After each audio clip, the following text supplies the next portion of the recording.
I think it's okay. All right. Well, then it'll be easier this way.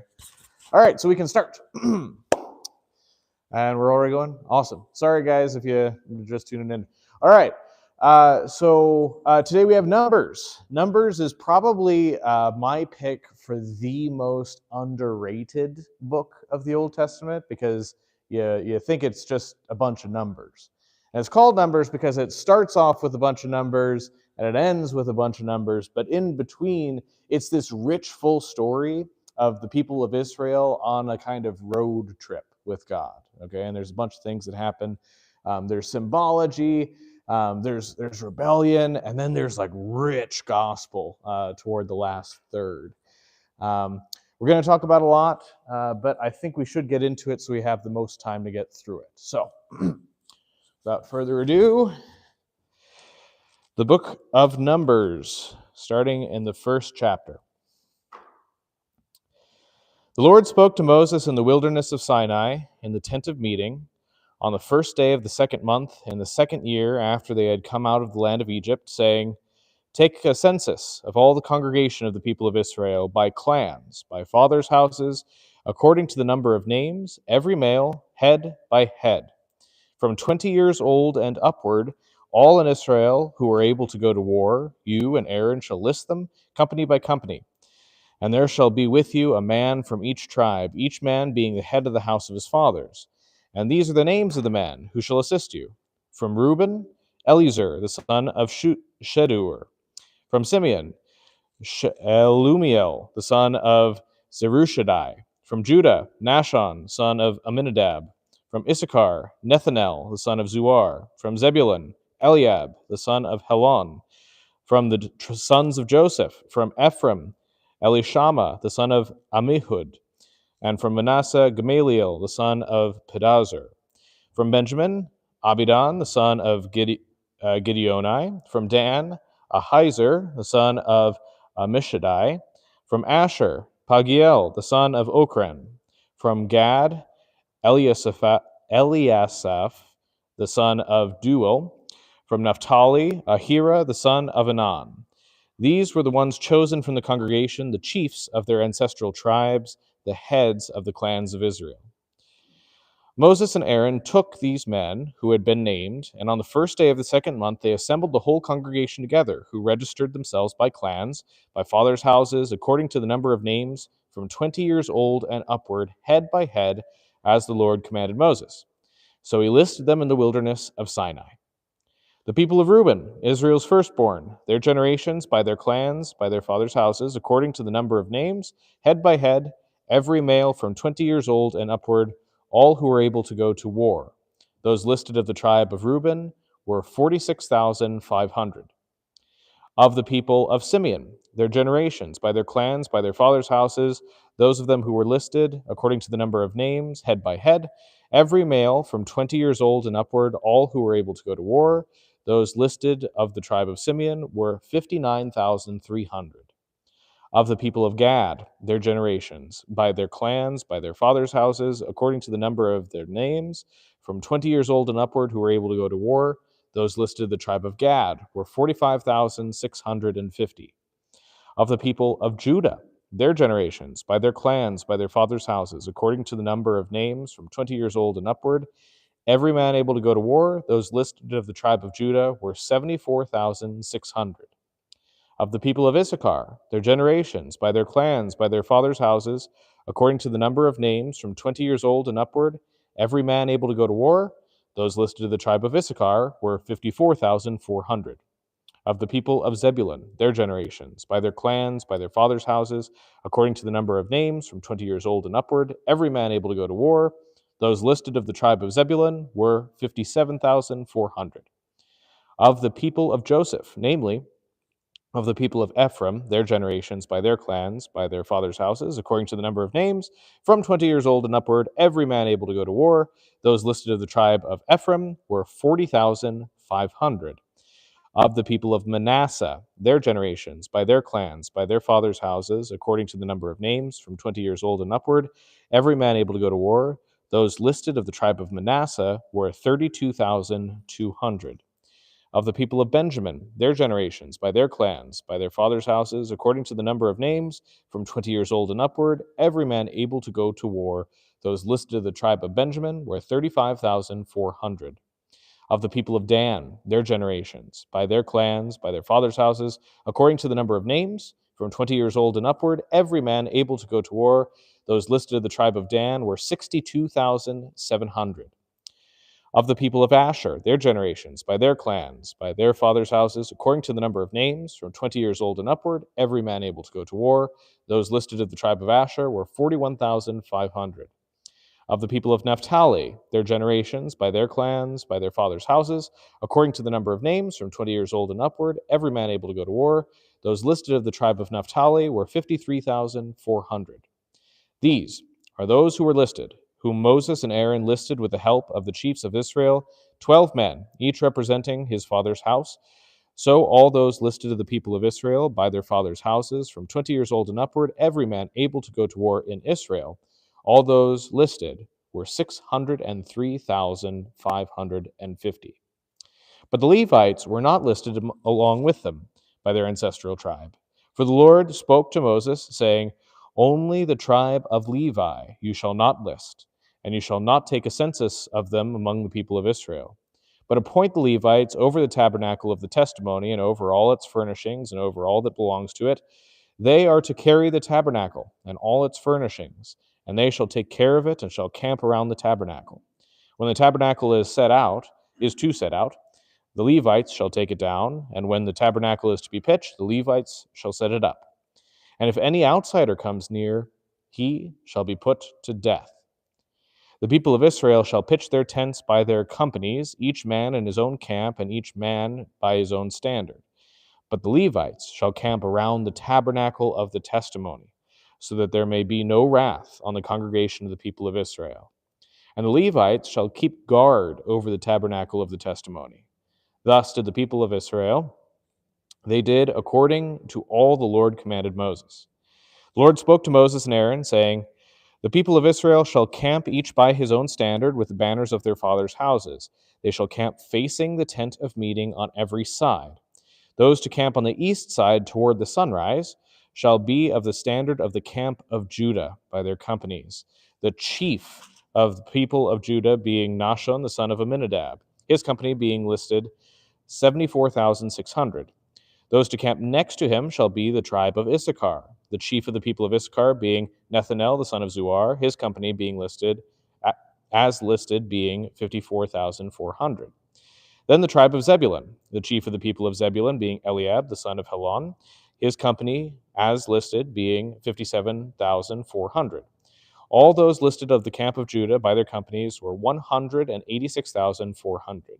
They shall set out on the first on the march. On the south side shall be the standard of the camp of Reuben by their companies. The chief of the people of Reuben being Eliezer, the son of Shadur, his company as listed being 46,500. And those to camp next to him shall be the tribe of Simeon, the chief of the people of Simeon being Shelumiel, the son of Zurishaddai, his company as listed being 59,300. Then the tribe of Gad, the chief of the people of Gad being Eliasaph, the son of Ruel, his company as listed being 45,650. All those listed of the camp of Reuben by their companies were 151,450. They shall set out second. Then the tent of meeting shall set out, with the camp of the Levites in the midst of the camps. As they camp, so shall they set out, each in position, standard by standard. On the west side shall be the standard of the camp of Ephraim by their companies, the chief of the people of Ephraim being Elishama, the son of Ammihud, his company as listed being 40,500. And next to him shall be the tribe of Manasseh, the chief of the people of Manasseh being Gamaliel, the son of Pedazur, his company as listed being 32,200. Then the tribe of Benjamin, the chief of the people of Benjamin being Abidan, the son of Gideoni, his company as listed being 35,400. All those listed of the camp of Ephraim by their companies were 108,100. They shall set out third on the march. On the north side shall be the standard of the camp of Dan by their companies, the chief of the people of Dan being Ahiezer, the son of Ammishaddai, his company as listed being 62,700. And those to camp next to him shall be the tribe of Asher. The chief of the people of Asher being Pagiel, the son of Ochran, his company as listed being 41,500. Then the tribe of Naphtali, the chief of the people of Naphtali being Ahira, the son of Anan, his company as listed being 53,400. All those listed at the camp of Dan were 157,600. They shall set out last, standard by standard. These are the houses of Israel as listed by their fathers' houses. All those listed in the camps by their companies were 603,550. But the Levites were not listed among the people of Israel as the Lord commanded Moses. Thus did the people of Israel. According to all the Lord commanded Moses, so they camped by their standards, and so they set out, each one in his clan, according to his father's houses. These are the generations of Aaron and Moses at the time when the Lord spoke with Moses on Mount Sinai. These are the names of the sons of Aaron: Nadab, the firstborn, and Abihu, Eleazar, and Ithamar. These are the names of the sons of Aaron, the anointed priests, whom he ordained to serve as priests. But Nadab and Abihu died before the Lord when they offered unauthorized fire before the Lord in the wilderness of Sinai, and they had no children. So Eleazar and Ithamar served as priests in the lifetime of Aaron their father. And the Lord spoke to Moses, saying, "Bring the tribe of Levi near, and set them before Aaron the priest, that they may minister to him.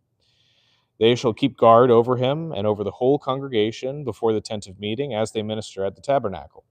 They shall guard all the furnishings of the tent of meeting, and keep guard over the people of Israel as they minister at the tabernacle.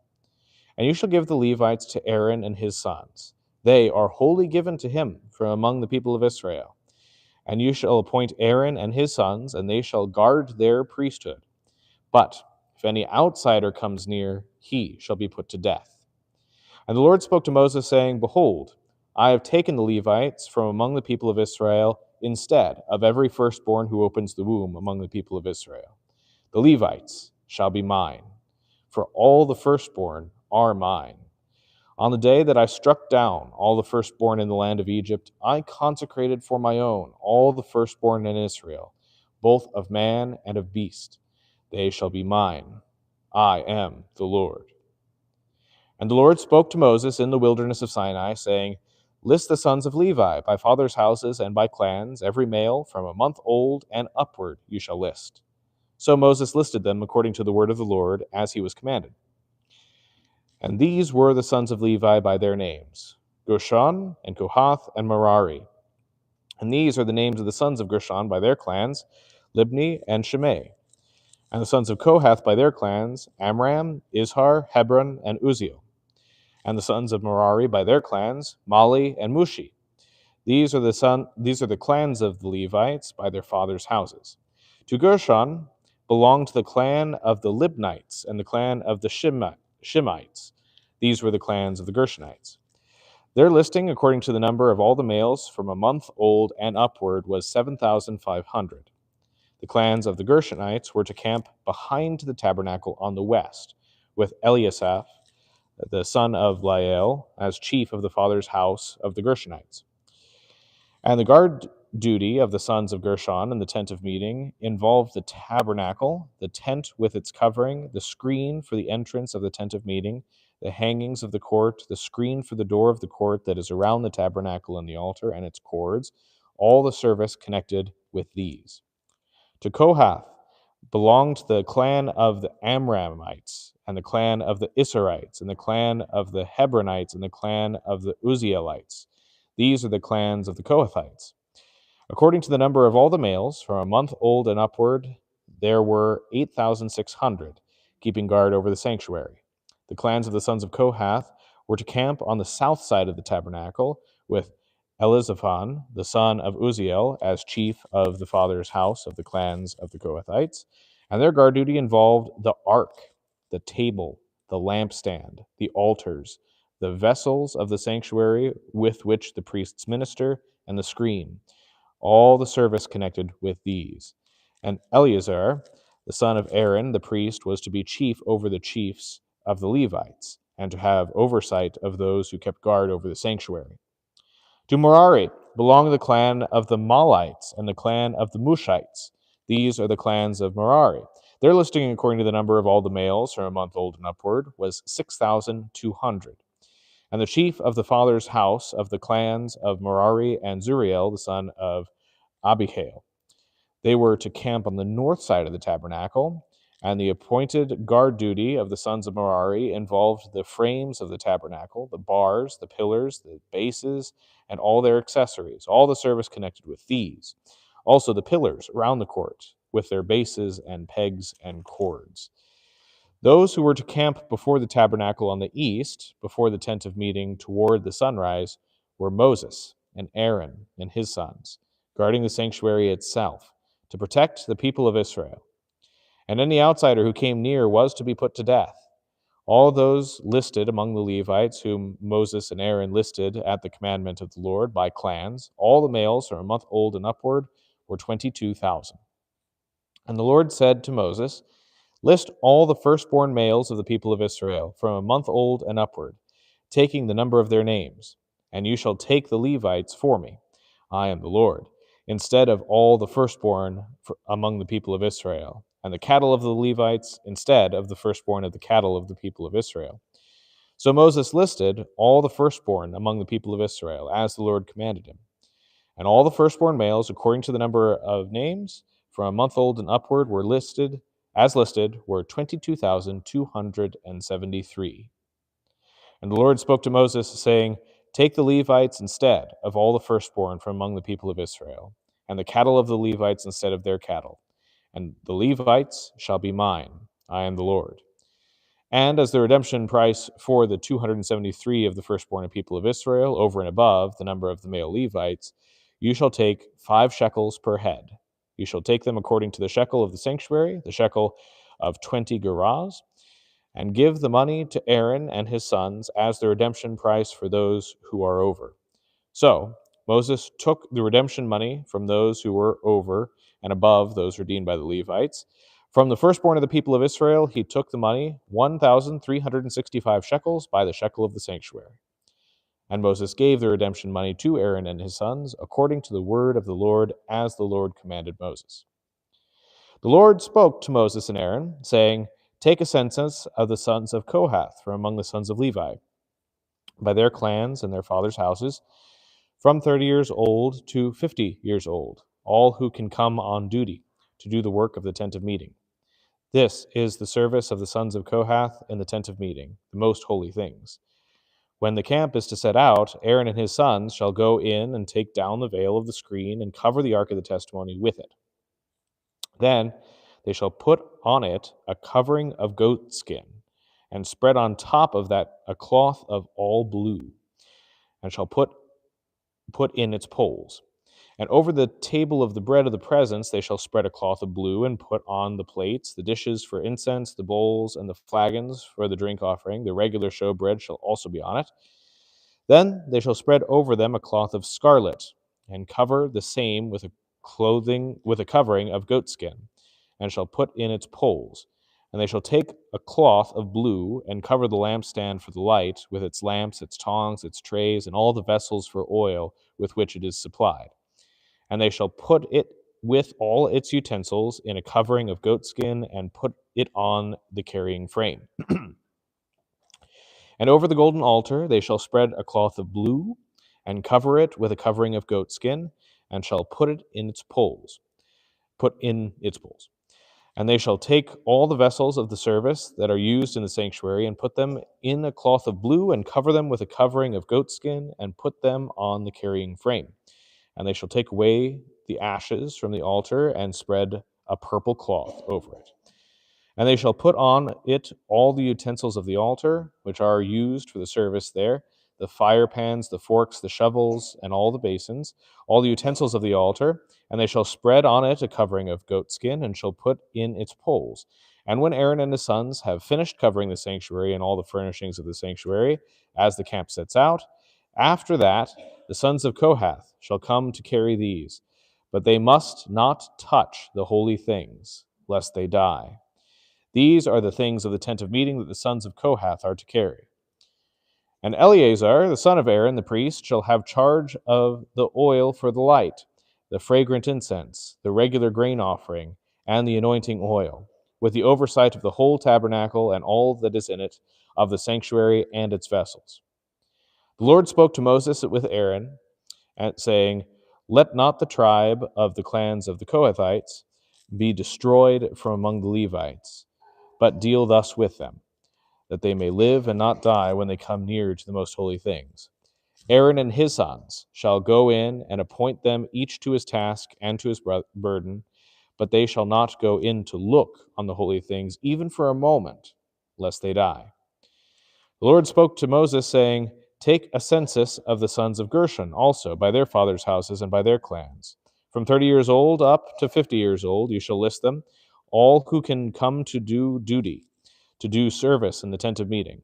This is the service of the clans of the Gershonites in serving and bearing burdens. They shall carry the curtains of the tabernacle and the tent of meeting with its covering and the covering of goatskin that is on top of it, and the screen for the entrance of the tent of meeting, and the hangings of the court, and the screen for the entrance of the gate of the court that is around the tabernacle and the altar, and their cords and all the equipment for their service.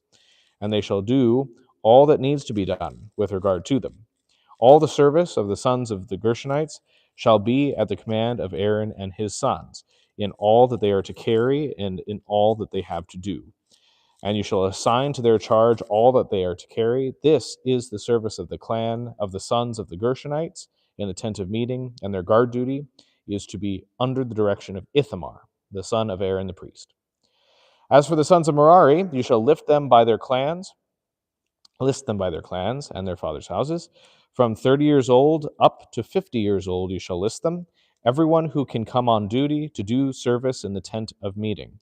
And this is what they are charged to carry, as the whole of their service in the tent of meeting: the frames of the tabernacle, with its bars, pillars, and bases, and the pillars around the court with their bases, pegs, and cords, with all their equipment and all their accessories.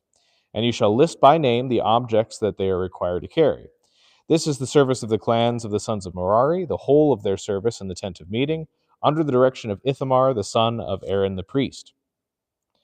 And Moses and Aaron and the chiefs of the congregation listed the sons of the Kohathites by their clans and their fathers' houses, from 30 years old up to 50 years old, everyone who could come on duty for service in the tent of meeting. And those listed by clans were 2,750. This was the list of the clans of the Kohathites, all who served in the tent of meeting, whom Moses and Aaron listed according to the commandment of the Lord by Moses. Those listed of the sons of Gershon by their clans and their fathers' houses, from 30 years old up to 50 years old, everyone who could come on duty for service in the tent of meeting, those listed by their clans and their fathers' houses were 2,630. This was the list of the clans of the sons of Gershon, all who served in the tent of meeting, whom Moses and Aaron listed according to the commandment of the Lord. Those listed of the clans of the sons of Merari by their clans and their fathers' houses, from 30 years old up to 50 years old, everyone who could come on duty for service in the tent of meeting, those listed by clans were 3,200. This was the list of the clans of the sons of Merari, whom Moses and Aaron listed according to the commandment of Moses. All those who were listed of the Levites, whom Moses and Aaron and the chiefs of Israel listed, by their clans and their fathers' houses, from 30 years old up to 50 years old, everyone who could come to do the service of ministry and the service of bearing burdens in the tent of meeting, those listed were 8,580. According to the commandment of the Lord through Moses, they were listed, each one with his task of serving or carrying. Thus they were listed by him, as the Lord commanded Moses. The Lord spoke to Moses, saying, Command the people of Israel that they put out of the camp everyone who is leprous or has a discharge, and everyone who is unclean through contact with the dead. You shall put out both male and female, putting them outside the camp, that they may not defile their camp, in the midst of which I dwell. And the people of Israel did so, and put them outside the camp, as the Lord said to Moses, so the people of Israel did. And the Lord spoke to Moses, saying, Speak to the people of Israel. When a man or woman commits any of the sins that the people commit by breaking faith with the Lord, and that person realizes his guilt, he shall confess his sin that he has committed. And he shall make full restitution for his wrong, adding a fifth to it, and giving it to him to whom he did the wrong. But if the man has no next of kin to whom the restitution may be made for the wrong, the restitution for wrong shall go to the Lord for the priest, in addition to the ram of atonement with which atonement is made for him. And every contribution, all the holy donations of the people of Israel, which they bring to the priest, shall be his. Each one shall keep his holy donations. Whatever anyone gives to the priest shall be his. And the Lord spoke to Moses, saying, Speak to the people of Israel. If any man's wife goes astray and breaks faith with him, if a man lies with her sexually, and it is hidden from the eyes of her husband, and she is undetected, though she has defiled herself, and there is no witness against her, since she was not taken in the act, and if the spirit of jealousy comes over him, and he is jealous of his wife who has defiled herself, or in the spirit of jealousy comes over him, and he is jealous of his wife, though she has not defiled herself, then the man shall bring his wife to the priest, and bring the offering required of her, a tenth of an ephah of barley flour. He shall pour no oil on it, and put no frankincense on it, for it is a grain offering of jealousy, a grain offering of remembrance, bringing iniquity to remembrance. And the priest shall bring her near, and set her before the Lord. And the priest shall take holy water in an earthenware vessel, and take some of the dust that is on the floor of the tabernacle, and put it into the water. And the priest shall set the woman before the Lord, and unbind the hair of the woman's head, and place in her hands the grain offering of jealousy. And in his hand the priest shall have the water of bitterness that brings the curse. Then the priest shall make her and take an oath, saying, If no man has lain with you, and if you have not turned aside to uncleanness while you were under your husband's authority, be free from this water of bitterness that brings the curse. But if you have gone astray, though you are under your husband's authority, and if you have defiled yourself, and some man other than your husband has lain with you, then let the priest make the woman take an oath of the curse, and say to the woman, The Lord make you a curse and an oath among your people, when the Lord makes your thigh fall away and your body swell. May this water that brings the curse pass into your bowels, and make your womb swell and your thigh fall away. And the woman shall say, Amen, Amen. Then the priest shall write these curses in a book, and wash them off into the water of bitterness. And he shall make the woman drink the water of bitterness that brings the curse, and the water that brings the curse shall enter into her and cause bitter pain. And the priest shall take the grain offering of jealousy out of the woman's hand, and shall wave the grain offering before the Lord, and bring it to the altar. And the priest shall take a handful of the grain offering as its memorial portion, and burn it on the altar, and afterward shall make the woman drink the water. And when he has made her drink the water, then, if she has defiled herself, and has broken faith with her husband, the water that brings the curse shall enter into her, and cause bitter pain, and her womb shall swell, and her thigh shall fall away, and the woman shall become a curse among her people. But if the woman has not defiled herself and is clean, then she shall be free, and shall conceive children. This is the law in cases of jealousy, when a wife, though under her husband's authority, goes astray and defiles herself, or when the spirit of jealousy comes over a man and he is jealous of his wife. Then he shall set the woman before the Lord, and the priest shall carry out for her all this law. The man shall be free from iniquity, but the woman shall bear her iniquity. And the Lord spoke to Moses, saying, Speak to the people of Israel, and say to them, When either a man or a woman makes a special vow, the vow of a Nazirite, to separate himself to the Lord, he shall separate himself from wine and strong drink. He shall drink no vinegar made from wine or strong drink, and shall not drink any juice of grapes or eat grapes, fresh or dried. All the days of his separation he shall eat nothing that is produced by the grapevine, not even the seeds or the skins. All the days of his vow of separation no razor shall touch his head. Until the time is completed for which he separates himself to the Lord, he shall be holy. He shall let the locks of his hair on his head grow long. All the days that he separates himself to the Lord, he shall not go near a dead body, not even for his father or for his mother, for brother or sister, if they die, shall he make himself unclean, because his separation to God is on his head. All the days of his separation he is holy to the Lord. And if any man dies very suddenly beside him, and he defiles his consecrated head, then he shall shave his head on the day of his cleansing. On the 7th day he shall shave it. On the 8th day he shall bring 2 turtle doves or 2 pigeons to the priest to the entrance of the tent of meeting. And the priest shall offer one for a sin offering, and the other for a burnt offering, and make atonement for him, because he sinned by reason of the dead body. And he shall consecrate his head that same day, and separate himself to the Lord for the days of his separation, and bring a male lamb a year old for a guilt offering. But the previous period shall be void, because his separation was defiled. And this is the law for the Nazirite. When the time of his separation has been completed, he shall be brought to the entrance of the tent of meeting, and he shall bring his gift to the Lord, 1 male lamb a year old without blemish for a burnt offering, and 1 ewe lamb a year old without blemish as a sin offering, and 1 ram without blemish as a peace offering, and a basket of unleavened bread, loaves of fine flour mixed with oil, and unleavened wafers smeared with oil, and their grain offering and their drink offerings. And the priest shall bring them before the Lord, and offer his sin offering and his burnt offering. And he shall offer the ram as a sacrifice of peace offering before the Lord, with a basket of unleavened bread. The priest shall offer also its grain offering and its drink offering. And the Nazirite shall shave his consecrated head at the entrance of the tent of meeting, and shall take the hair from his consecrated head, and put it on the fire that is under the sacrifice of the peace offering. And the priest shall take the shoulder of the ram when it is boiled, and 1 unleavened loaf out of the basket, and 1 unleavened wafer, and shall put them on the hands of the Nazirite, after he has shaved the hair of his consecration, and the priest shall wave them for a wave offering before the Lord.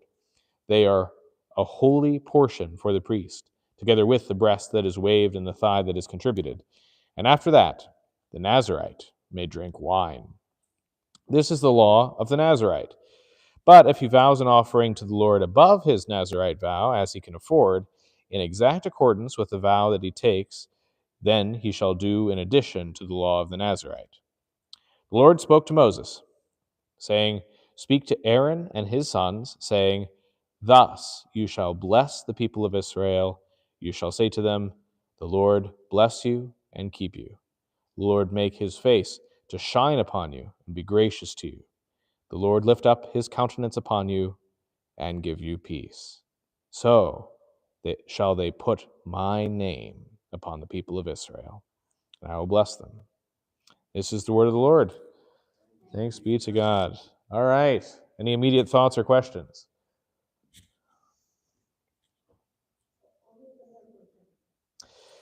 Yes. Yeah. Only the men were counted in the census. Yeah. Because only men would serve in battle for the regular tribes, and then only the men would serve as priests in the actual temple complex, although the female Levites would have service outside.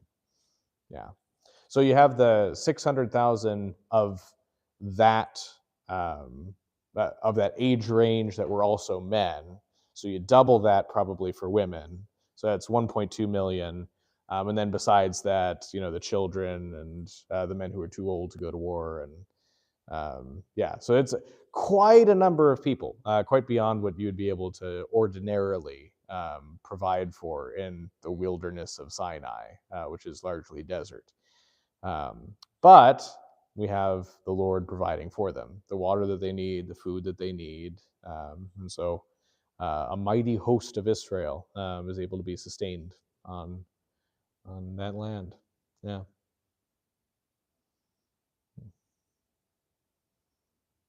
Any other thoughts or questions?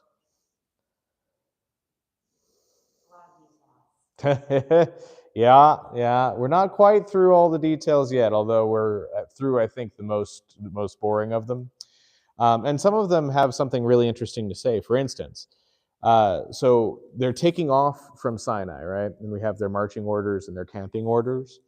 And there's 3 tribes to the north. Well, 3 tribes to the east, because that's going to go east. 3 tribes to the south, 3 tribes to the west, 3 tribes to the north. And then in the middle you have the tabernacle and the Levites, which is really cool to me anyway, because it actually makes the sign of the cross. The people of Israel, their camps, form into the sign of the cross. And you could totally read this could totally be reading too much into it. In fact, it probably is. But I think it's kind of interesting. So the first tribe to go is Judah. And if this is kind of a picture of the cross that is to come, what's the inscription say on the top of Jesus's cross? Jesus of Nazareth, King of the Jews. In Hebrew, that is King of the sons of Judah, right here on the cross. And then, of course, in the center of the cross is God's presence himself, God himself being on the cross. I might be reading too much into that, that might be a little poetic, but our God is big enough to write poetry like that, so it might not be. Okay, so now a little bit of an overview of Numbers. Right now we're at Sinai, we're getting ready to take off. We're going to see now, relatively soon, traveling from Sinai to the wilderness of Paran. And in the wilderness of Paran, there's a whole bunch of rebellion. Everybody's rebelling. The people are rebellion against the leaders. Miriam and Aaron actually rebel. And then toward the end, Moses himself rebels because he's so frustrated with the people. So that's why I tried to draw a fist. They're angry. And then we're going to get to the plains of Moab. We're not going to read the plains of Moab today, but the beautiful picture that we see there is, even though we see this holy God sitting out with his people and the people immediately falling short and being rebellious and angry, as they are angry and as they are rebellious and as they are not trusting God, even as they are doing that, someone is trying to curse them, and God won't allow it. He must bless them. Even as they're actively rebelling against him, unbeknownst to them, God is still blessing them. We'll see that next week, but that's kind of the gist of Numbers. I think that's all I want to say at this point, unless there's any more questions or thoughts. I just have a quick question. Yeah. So it says here in chapter 6, when either a man or a woman makes a special vow, the vow of a Nazarite, to separate himself from the Lord, et cetera, but it doesn't talk about like the women shaving their head or the women doing whatever. Yeah, so I would, because it doesn't say, now if it's a woman, do this, I would assume that the woman would have the same rules, which is a little strange if you think about it, because normally women don't cut their hair, and so it's weird for a man to let his hair just like grow long. But if a woman did that, she would just kind of look like a woman. So it is a little strange on that front. But I suppose when the Levite would shave his head, then he would look normal for a man after a while, whereas the woman would look strange among women. So no.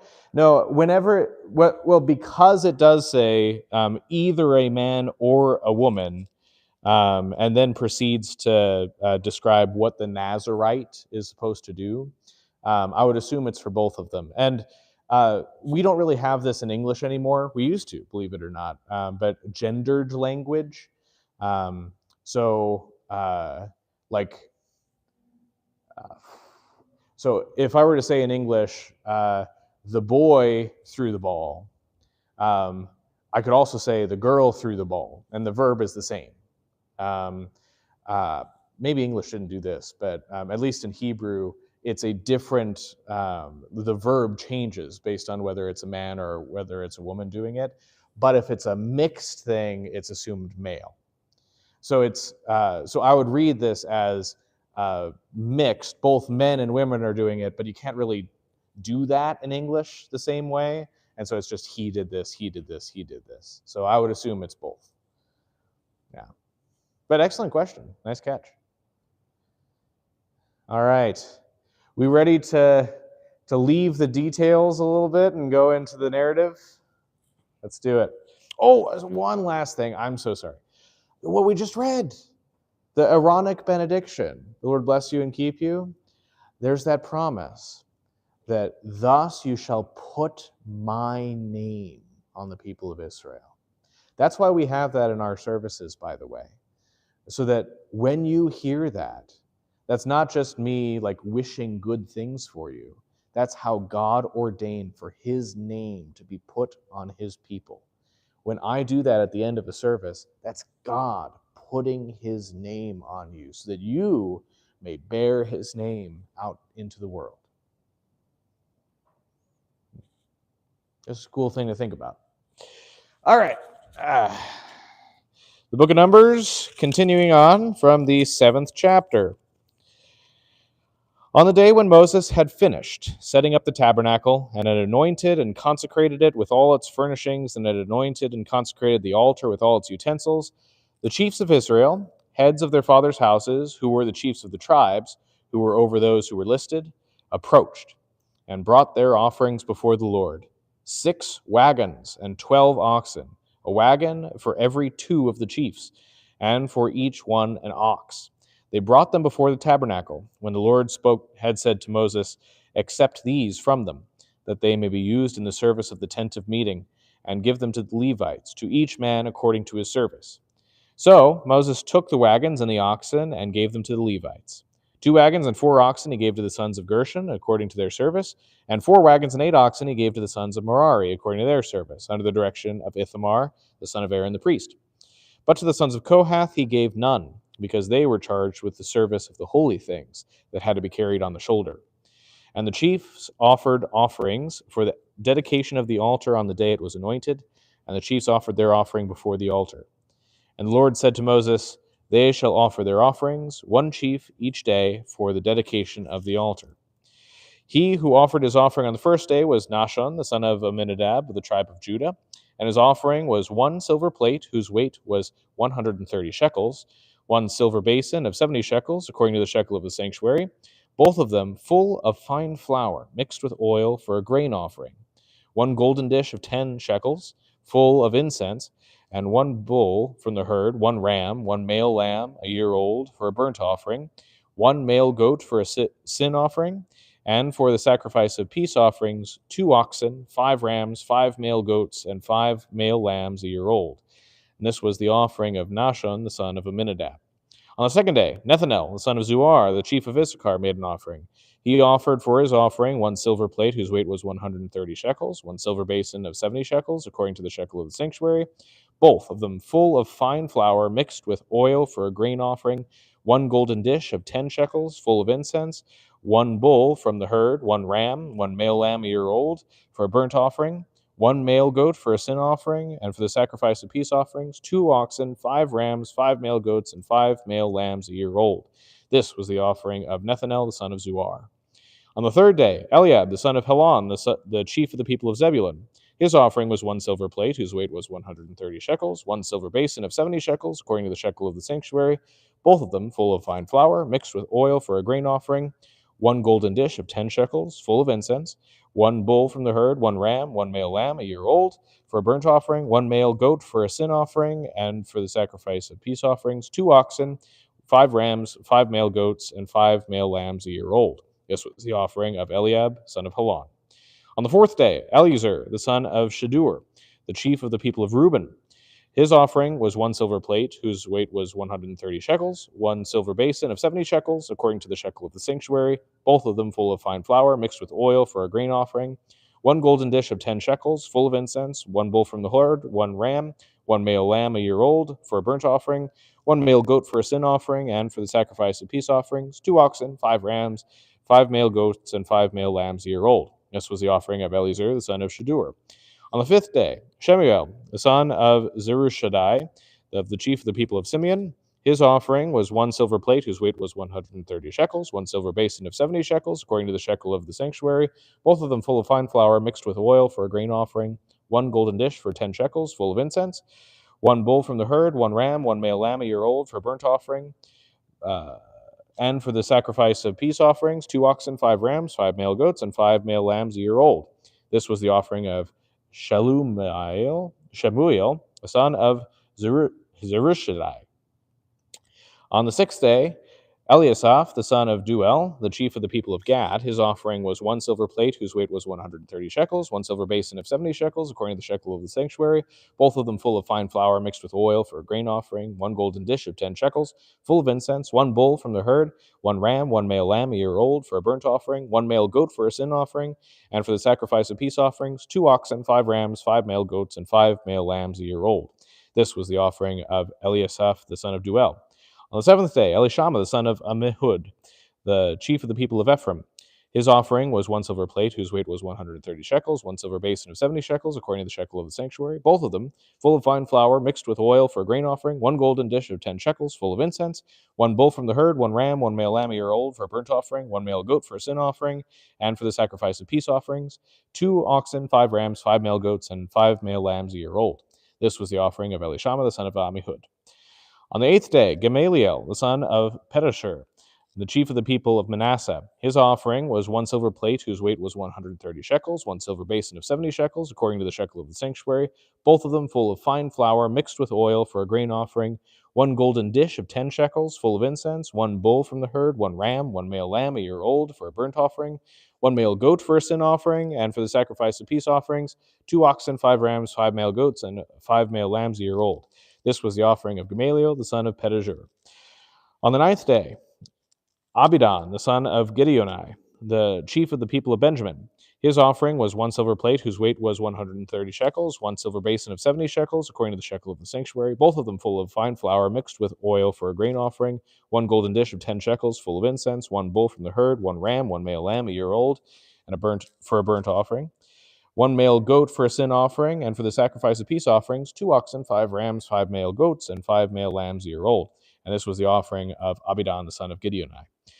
On the 10th day, Ahiezer, the son of Ammishaddai, of the chief of the people of Dan, his offering was 1 silver plate whose weight was 130 shekels, 1 silver basin of 70 shekels, according to the shekel of the sanctuary, both of them full of fine flour, mixed with oil for a grain offering, 1 golden dish of 10 shekels, full of incense, 1 bull from the herd, 1 ram, 1 male lamb a year old for a burnt offering, 1 male goat for a sin offering, and for the sacrifice of peace offerings, 2 oxen, 5 rams, 5 male goats, and 5 male lambs a year old.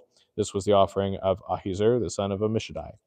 On the 11th day, Pagiel, the son of Ochran, the chief of the people of Asher, his offering was 1 silver plate whose weight was 130 shekels, 1 silver basin of 70 shekels, according to the shekel of the sanctuary, both of them full of fine flour mixed with oil for a grain offering, 1 golden dish of 10 shekels full of incense, 1 bull from the herd, 1 ram, 1 male lamb a year old for a burnt offering, 1 male goat for a sin offering, and for the sacrifice of peace offerings, 2 oxen, 5 rams, 5 male goats, and 5 male lambs a year old. This was the offering of Pagiel, the son of Ochran. On the 12th day, Ahira, the son of Anan, the chief of the people of Naphtali, his offering was 1 silver plate whose weight was 130 shekels, 1 silver basin of 70 shekels, according to the shekel of the sanctuary, both of them full of fine flour mixed with oil for a grain offering, 1 golden dish of 10 shekels, full of incense, 1 bull from the herd, 1 ram, 1 male lamb a year old for a burnt offering, 1 male goat for a sin offering, and for the sacrifice of peace offerings, 2 oxen, 5 rams, 5 male goats, and 5 male lambs a year old. This was the offering of Ahira, the son of Anan. This was the dedication offering for the altar on the day when it was anointed from the chiefs of Israel. 12 silver plates, 12 silver basins, 12 golden dishes, each silver plate weighing 130 shekels, and each basin 70. All the silver vessels, 2,400 shekels, according to the shekel of the sanctuary. The 12 golden dishes, full of incense, weighing 10 shekels apiece, according to the shekel of the sanctuary. All the gold of the dishes being 120 shekels. All the cattle for burnt offering being 12 bulls, 12 rams, 12 male lambs a year old with their grain offering, and 12 male goats for sin offering. And all the cattle for the sacrifice of peace offerings, 24 bulls, the rams 60, the male goats 60, the male lambs a year old 60. This was the dedication offering for the altar after it was anointed. And when Moses went into the tent of meeting to speak with the Lord, he heard the voice speaking to him from above the mercy seat that was on the ark of the testimony, from between the 2 cherubim, and it spoke to him. Now the Lord spoke to Moses, saying, "Speak to Aaron and say to him, When you set up the lamps, the 7 lamps shall give light to the front of the lampstand. And Aaron did so. And he set up its lamps in front of the lampstand as the Lord commanded Moses. And this was the workmanship of the lampstand, hammered work of gold. From its base to its flowers, it was hammered work, according to the pattern that the Lord had shown Moses. So he made the lampstand. And the Lord spoke to Moses, saying, Take the Levites from among the people of Israel and cleanse them. Thus you shall do to them to cleanse them. Sprinkle the water of purification upon them, and let them go with a razor over all their body, and wash their clothes and cleanse themselves. Then let them take a bull from the herd and its grain offering of fine flour mixed with oil, and you shall take another bull from the herd for a sin offering. And you shall bring the Levites before the tent of meeting and assemble the whole congregation of the people of Israel. When you bring the Levites before the Lord, the people of Israel shall lay their hands on the Levites, and Aaron shall offer the Levites before the Lord as a wave offering from the people of Israel, that they may do service of the Lord. Then the Levites shall lay their hands on the heads of the bulls, and you shall offer the one for a sin offering, and the other for a burnt offering to the Lord to make atonement for the Levites. And you shall set the Levites before Aaron and his sons, and shall offer them as a wave offering to the Lord. Thus you shall separate the Levites from among the people of Israel, and the Levites shall be mine. And after that, the Levites shall go in and serve at the tent of meeting when you have cleansed them and offered them as a wave offering. For they are wholly given to me from among the people of Israel. Instead of all who open the womb, the firstborn of all the people of Israel, I have taken them for myself. For all the firstborn among the people of Israel are mine, both of man and of beast. On the day that I struck down all the firstborn in the land of Egypt, I consecrated them for myself. And I have taken the Levites instead of all the firstborn among the people of Israel. And I have given the Levites as a gift to Aaron and his sons from among the people of Israel to do the service for the people of Israel at the tent of meeting and to make atonement for the people of Israel, that there may be no plague among the people of Israel when the people of Israel come near the sanctuary. Thus did Moses and Aaron and all the congregation of the people of Israel of the people of Israel to the Levites, according to all that the Lord had commanded Moses concerning the Levites, the people of Israel did to them. And the Levites purified themselves from sin and washed their clothes. And Aaron offered them as a wave offering before the Lord, and Aaron made atonement for them to cleanse them. And after that, the Levites went in to do their service in the tent of meeting before Aaron and his sons. As the Lord had commanded Moses concerning the Levites, so they did to them. And the Lord spoke to Moses, saying, This applies to the Levites. From 25 years old and upward, they shall come to do duty in the service of the tent of meeting, and from the age of 50 years they shall withdraw from the duty of the service and serve no more. They minister to their brothers in the tent of meeting by keeping guard, but they shall do no service. Thus shall you do to the Levites in assigning their duties.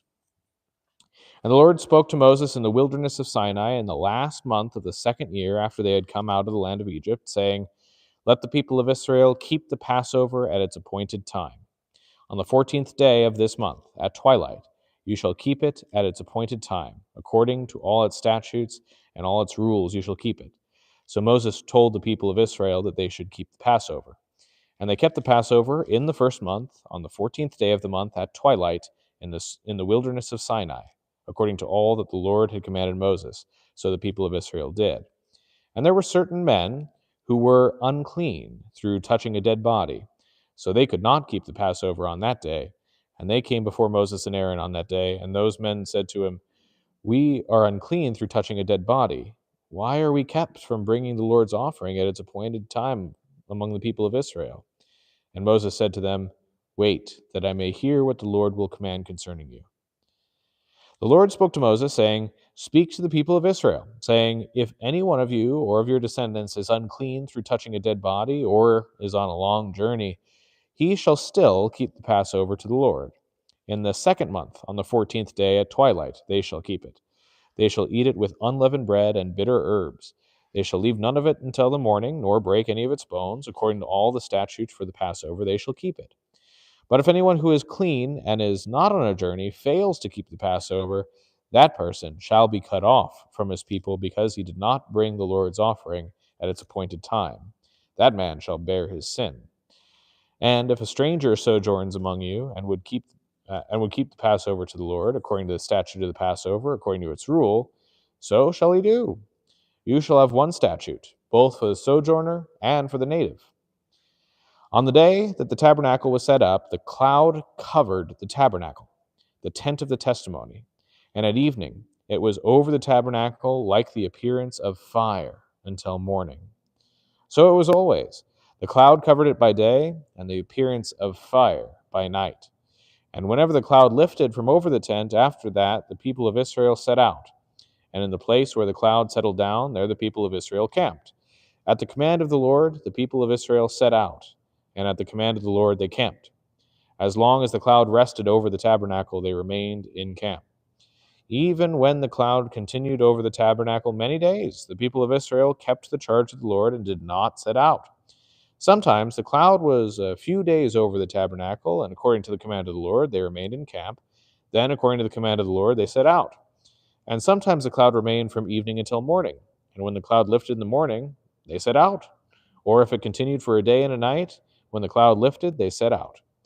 Whether it was 2 days or a month or a longer time that the cloud continued over the tabernacle, abiding there, the people of Israel remained in camp and did not set out. But when it lifted, they set out. At the command of the Lord, they camped, and at the command of the Lord, they set out. They kept the charge of the Lord at the command of the Lord by Moses.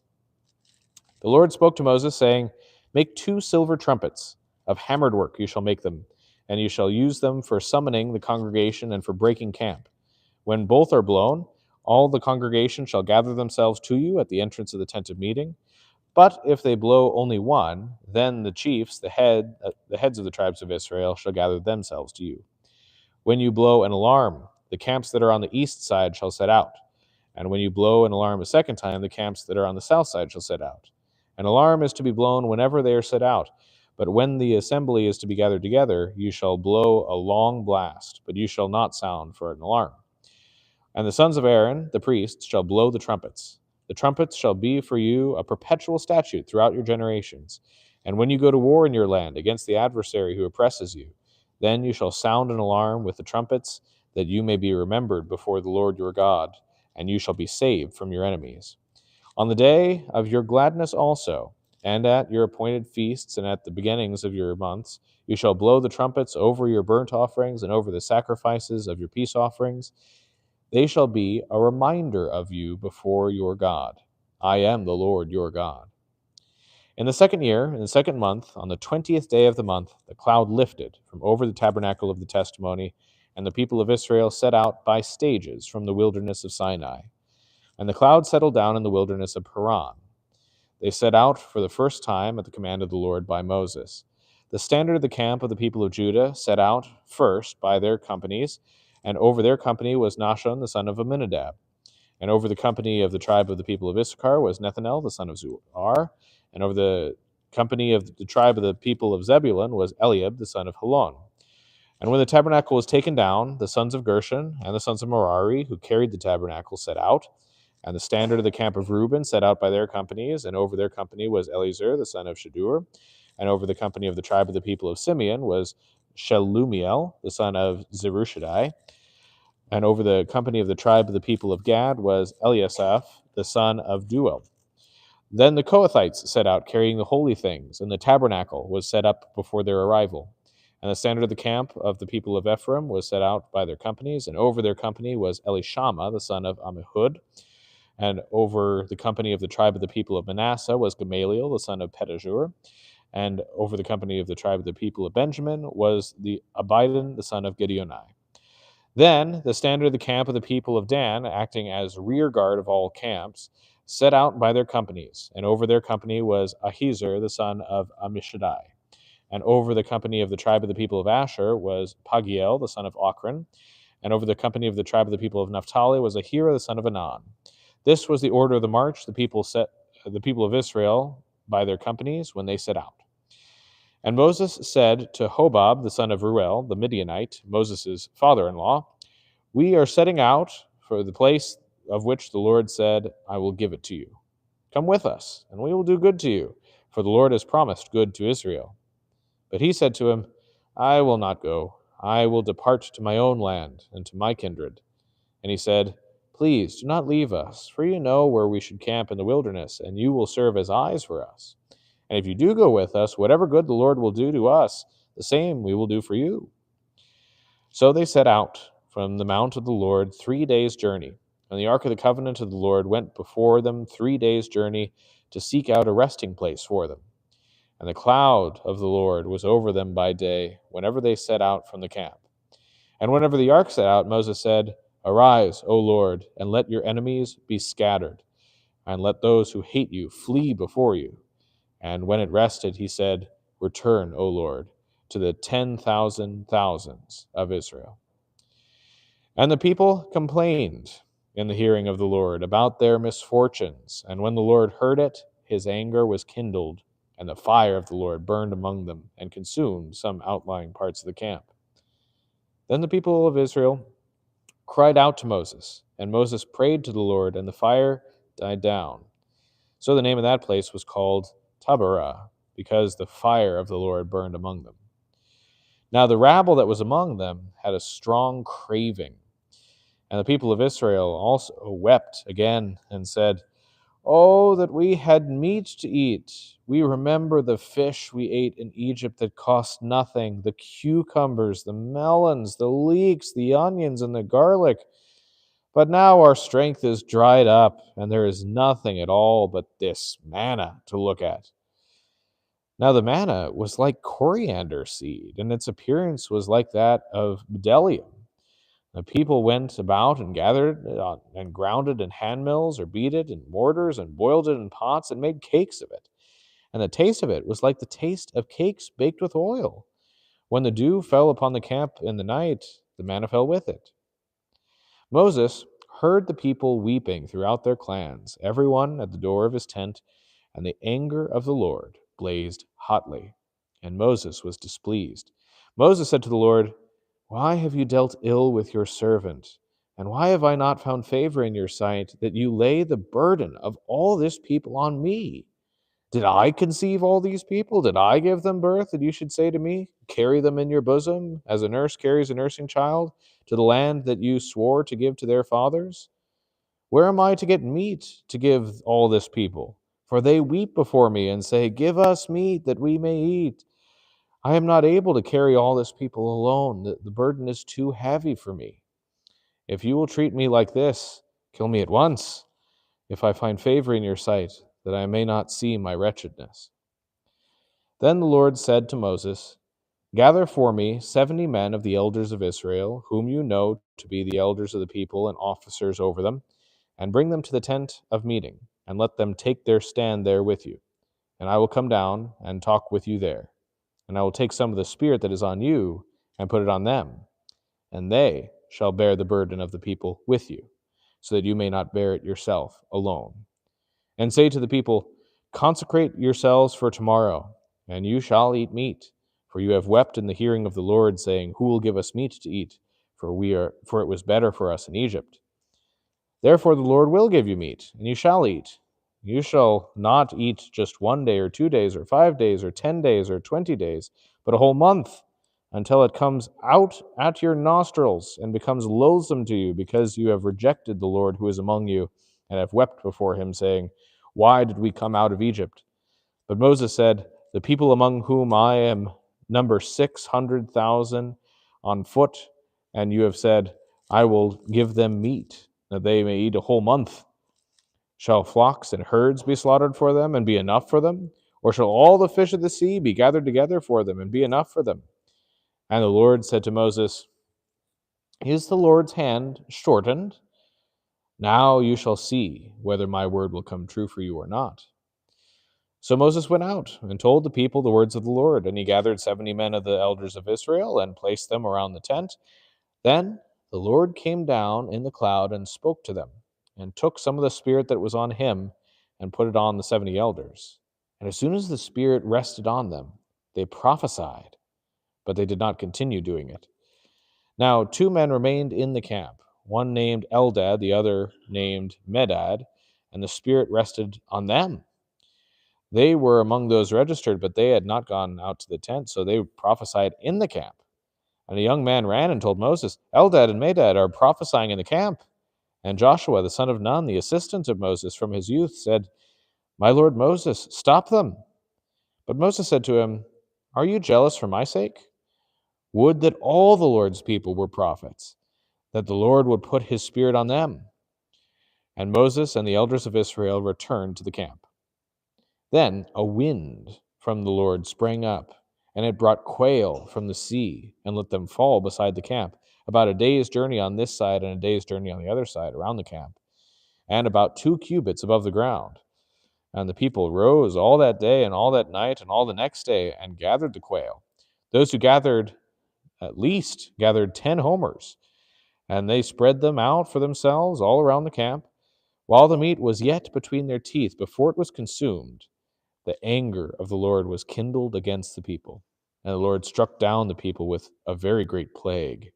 Therefore, the name of that place was called Kibroth Hattaavah, because they buried the people that had the craving. From Kibroth Hattaavah, the people journeyed to Hazeroth, and they remained at Hazeroth. Miriam and Aaron spoke against Moses because of the Cushite woman whom he had married, for he had married a Cushite woman. And they said, Has the Lord indeed spoken only through Moses? Has he not spoken through us also? And the Lord heard it. Now the man Moses was very meek, more than all the people who were on the face of the earth. And suddenly the Lord said to Moses and to Aaron and Miriam, Come out, you 3, to the tent of meeting. And the 3 of them came out. And the Lord came down in a pillar of cloud, and stood at the entrance of the tent, and called Aaron and Miriam. And they both came forward. And he said, Hear my words. If there is a prophet among you, I, the Lord, make myself known to him in a vision. I speak with him in a dream. Not so with my servant Moses. He is faithful in all my house. With him I speak mouth to mouth, clearly, and not in riddles, and he beholds the form of the Lord. Why then were you not afraid to speak against my servant Moses? And the anger of the Lord was kindled against them, and he departed. When the cloud removed from over the tent, behold, Miriam was leprous like snow. And Aaron turned toward Miriam, and behold, she was leprous. And Aaron said to Moses, Oh, my Lord, do not punish us, because we have done foolishly and have sinned. Let her not be as one dead, whose flesh is half eaten when he comes out of his mother's womb. And Moses cried to the Lord, O God, please heal her, please. But the Lord said to Moses, If her father had but spit in her face, should she not be shamed 7 days? Let her be shut outside the camp 7 days, and after that she may be brought in again. So Miriam was shut outside the camp 7 days, and the people did not set out again on the march till Miriam was brought in. After that, the people set out from Hazeroth and camped in the wilderness of Paran. The Lord said to Moses, saying, Send men to spy out the land of Canaan, which I am giving to the people of Israel. From each tribe of their fathers you shall send a man, every one a chief among them. So Moses sent them from the wilderness of Paran, according to the command of the Lord, all of the men who were heads of the people of Israel. And these were their names: from the tribe of Reuben, Shemua, the son of Zakur; from the tribe of Simeon, Shaphat, the son of Hori; from the tribe of Judah, Caleb, the son of Jephunneh; from the tribe of Issachar, Igal, son of Joseph; from the tribe of Ephraim, Hosea, the son of Nun; from the tribe of Benjamin, Palti, the son of Raphu; from the tribe of Zebulun, Gadiel, the son of Sodi; from the tribe of Joseph, that is, from the tribe of Manasseh, Gadi, the son of Susi; from the tribe of Dan, Amiel, the son of Gemali; from the tribe of Asher, Sethur, the son of Michael; from the tribe of Naphtali, Nabi, the son of Vophsi; from the tribe of Gad, Guel, the son of Maki. These are the names of the men whom Moses sent to spy out in the land. And Moses called Hosea, the son of Nun, Joshua. Moses sent them to spy out the land of Canaan, and said to them, Go up into the Negev, and go up into the hill country, and see what the land is, and whether the people who dwell in it are strong or weak, whether they are few or many, and whether the land that they dwell in is good or bad. and whether the cities that they dwell in are camps or strongholds, and whether the land is rich or poor, whether there are trees in it or not. Be of good courage, and bring some of the fruit of the land. Now the time was the season for the first ripe grapes. So they went up and spied out the land from the wilderness of Zin to Rehov, near Lebo Hamath.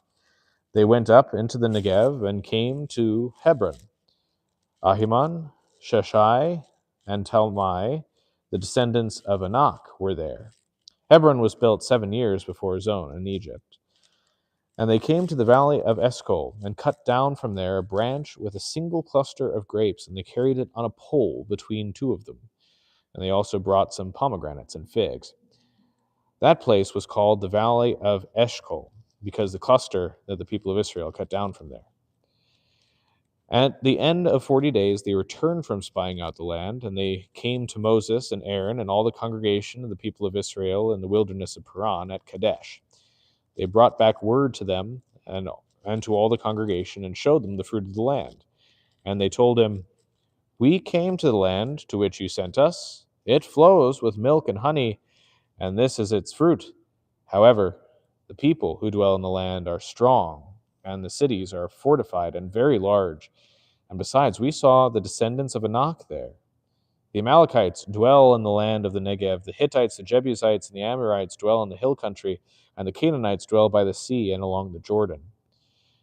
But Caleb quieted the people before Moses and said, "Let us go up at once and occupy it, for we are well able to overcome it." Then the men who had gone up with him said, "We are not able to go up against the people, for they are stronger than we." So they brought to the people of Israel a bad report of the land they had spied out, saying, "The land through which we have gone to spy it out is a land that devours its inhabitants, and all the people we saw of it are great height. And there we saw the Nephilim, the sons of Anak, who come from the Nephilim. And we seemed to ourselves like grasshoppers, and so we seemed to them." This is the word of the Lord. Thanks be to God. Okay. Well, we already talked a little bit about the Nephilim from Genesis 6, and I said that there were different options for how to understand that. And I think it's very popular these days to say that it's the Nephilim were half angel, half man hybrids. Remember, this is the sons of God coming down and seeing the daughters of men are beautiful.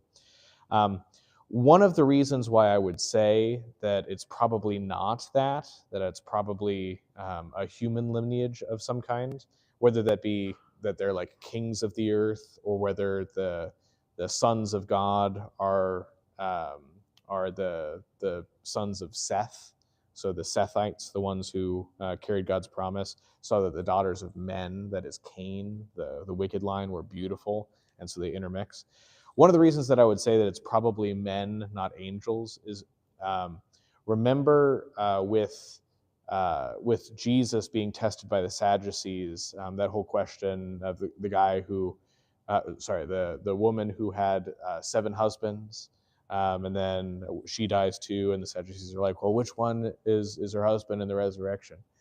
And Jesus' answer is, in the resurrection, there is neither marrying nor giving in marriage, but everyone is like the angels.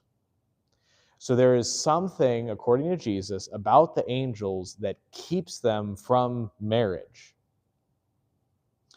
Beyond that, angels are spiritual beings, not physical beings in the same way, or at least they don't seem to be. When you see angels in Scripture, it doesn't seem like they have the kind of nice, gentle forms that we tend to see in Scripture. People are afraid of them. They're terrified of them. They fall down on the ground and like begin to worship them, and then the angels tell them to stop. So it's not like you would have just a regular old guy with wings. They are not human in that way. So when we see their descendants here, the Nephilim, being described as tall, I would tend to think that is by some kind of natural means. That maybe it is that they are giants. There are going to be giants in the land later on with Goliath and whatnot, and maybe that's them. But I would be careful to say that they're like half human or half angel hybrids. Again, that's really popular these days, but that's not how the Jewish people understood it. That's not how Christians understood it. And it really doesn't really make sense for what angels are as servants of God dwelling in the spiritual realms. So that's kind of my 2 cents on that. But what these spies say is that the whole land is like them. All of them are. They make us feel like grasshoppers. And even if that were completely true, even if the people were so large, like 20-story buildings or however tall that would be to make the Israelites grasshoppers, God could still give them the land, right? I mean, he's the God who delivered them out of the land of Egypt, had them walk across the Red Sea on dry land. He's the one who's providing for them in the wilderness. Even if they were that big, they're not bigger than God is. And if God wanted to give them the land, he could. So Caleb and Joshua are in the right here. They get it that even if the people are strong, they don't deny that the people are strong and lived in fortified cities. They just say, God is with us. We're going to be able to do this. And in that, they show more faith than the other spies. And so we'll see what happens to them. But sorry, I got monologuing there. What are your thoughts and questions?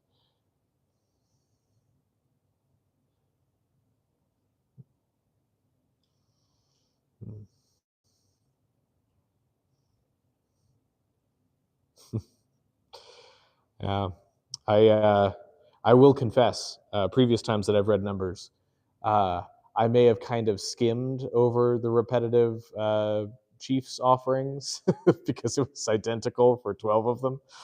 Um, but as we talked before about the details, there's something that God wanted to include in that, whether that be that the people were careful in in following the Lord's commands to the letter, which is something that's good to see. Or maybe there's symbols. Notice there's these 12s and 60s that appear all over the place. Different numbers have different symbols. Like 12 is typically a number of completion in the scripture. So this could be a sign that the people are offering something that's complete to God. That could be an option. But whether or not we know why it's included, it is God's word, as we said, and he has a good reason, whatever it may be. Yeah.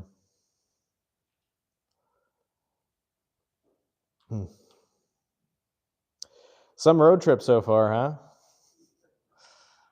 Yeah. God's in the driver's seat and the people are complaining, we need meat. What makes Moses so special? I find it interesting that Miriam's the one that gets the leprosy, and Aaron just kind of, oh well, that sucks for for you, and yeah, it doesn't say why. Maybe she was more so the grumbler, and Aaron was just kind of going along with it. He seems like a guy who just kind of goes along with things. That could be, or maybe Aaron's punishment was seeing his sister in punishment. I know that if it were like me or Kaylin, or me or my sister, I would rather have leprosy than have them go through it. But yeah. Hmm. Like, was she provided, did she have food when she was placed out of the camp? Oh yeah, yeah. Well, and remember, so she's not alone there. The people who were ceremonially unclean were already cast out of the camp, and so being cast out of the camp wasn't like being sent to starve to death. They wanted them to stay alive, obviously, and God still gave them manna and water and whatnot. So it was just a physical separation because remember, in the camp, God is there now. We've gone through Leviticus. God has taught his people how to be holy. He's come to dwell. And the very first words of our book today is God spoke to Moses not from the tent of meeting, but in the tent of meeting. So they're able to enter in God's presence now. But but God's presence needs to be physically separated from things that are connected with sin or death, like leprosy. So, but yeah, like we talked about last time, everyone was going to get ceremonially unclean at some point. Even the Nazarites that we talked about from the last bit, yeah, there was this whole thing about them being ceremonially unclean because they touched a dead body. But there were also other ways to get ceremonially unclean that would be utterly unavoidable. Various bodily emissions, for instance. Yeah, so everyone's going to be ceremonially unclean. And for Miriam, probably the worst part of it was the disease part, not so much the separation part. Yeah.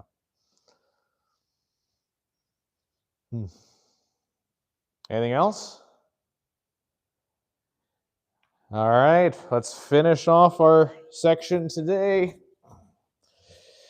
The book of Numbers, continuing from the 14th chapter. Then all the congregation raised a loud cry, and the people wept that night. And all the people of Israel grumbled against Moses and Aaron. The whole congregation said to them, "Would that we have died in the land of Egypt, or would that we had died in this wilderness. Why is the Lord bringing us into this land to fall by the sword? Our wives and our little ones will become a prey. Would it not be better for us to go back to Egypt?" And they said to one another, "Let us choose a leader and go back to Egypt." Then Moses and Aaron fell on their faces before all the assembly of the congregation of the people of Israel. And Joshua the son of Nun and Caleb the son of Jephunneh, who were among those who had spied out the land, tore their clothes and said to all the congregation of the people of Israel, "The land which we passed through to spy it out is an exceedingly good land. If the Lord delights in us, he will bring us into this land and give it to us, a land that flows with milk and honey. Only do not rebel against the Lord, and do not fear the people of the land, for they are bread for us. Their protection is removed from them, and the Lord is with us. Do not fear them." Then all the congregation said to stone them with stones. But the glory of the Lord appeared at the tent of meeting to all the people of Israel. And the Lord said to Moses, "How long will this people despise me? And how long will they not believe in me, in spite of all the signs that I have done among them? I will strike them with the pestilence and disinherit them, and I will make of you a nation greater and mightier than they." But Moses said to the Lord, "Then the Egyptians will hear of it, for you brought up this people in your might from among them, and they will tell the inhabitants of this land, 'They have heard that you, O Lord, are in midst of this people. For you, O Lord, are seen face to face, and your cloud stands over them, and you go before them in a pillar of cloud by day and in a pillar of fire by night.' Now, if you kill this people as one man, then the nations who have heard your fame will say, 'It is because the Lord was not able to bring this people into the land that he swore to give them, that he has killed them in this wilderness.' And now, please, let the power of the Lord be great as you have promised, saying, 'The Lord is slow to anger and abounding in steadfast love, forgiving iniquity and transgression, but he will by no means clear the guilty, visiting the iniquity of the fathers on the children to the third and fourth generation. Please pardon the iniquity of this people, according to the greatness of your steadfast love, just as you have forgiven this people from Egypt until now.' Then the Lord said, 'I have pardoned according to your word. But truly, as I live, and as all the earth shall be filled with the glory of the Lord, none of the men who have seen my glory and my signs that I did in Egypt in the wilderness, and yet have put me to the test these 10 times that have not obeyed my voice, shall see the land that I swore to give to their forefathers. And none of those who despised me shall see it. But my servant Caleb, because he has a different spirit and has followed me fully, I will bring into the land into which he went, and his descendants shall possess it. Now, since the Amalekites and the Canaanites dwell in the valleys, turn tomorrow and set out for the wilderness by the way of the Red Sea." And the Lord spoke to Moses and to Aaron, saying, How long shall this wicked generation grumble against me? I have heard the grumblings of the people of Israel, which they grumble against me. Say to them, As I live, declares the Lord, what you have said in my hearing I will do to you. Your dead bodies shall fall in this wilderness. And of all your number, listed in the census from 20 years old and upward, who have grumbled against me, not one shall come into the land where I swore that I would make you dwell, except Caleb the son of Jephunneh and Joshua the son of Nun. But your little ones, who you said would become a prey, I will bring in, and they shall know the land that you have rejected. But as for you, your dead bodies shall fall in this wilderness. And your children shall be shepherds in the wilderness 40 years, and shall suffer for your faithlessness, until the last of your dead bodies lies in the wilderness. According to the number of days in which you spied out the land, 40 days, a year for each day, you shall bear your iniquity 40 years, and you shall know my displeasure. I, the Lord, have spoken. Surely this will I do to all the wicked congregation who are gathered together against me.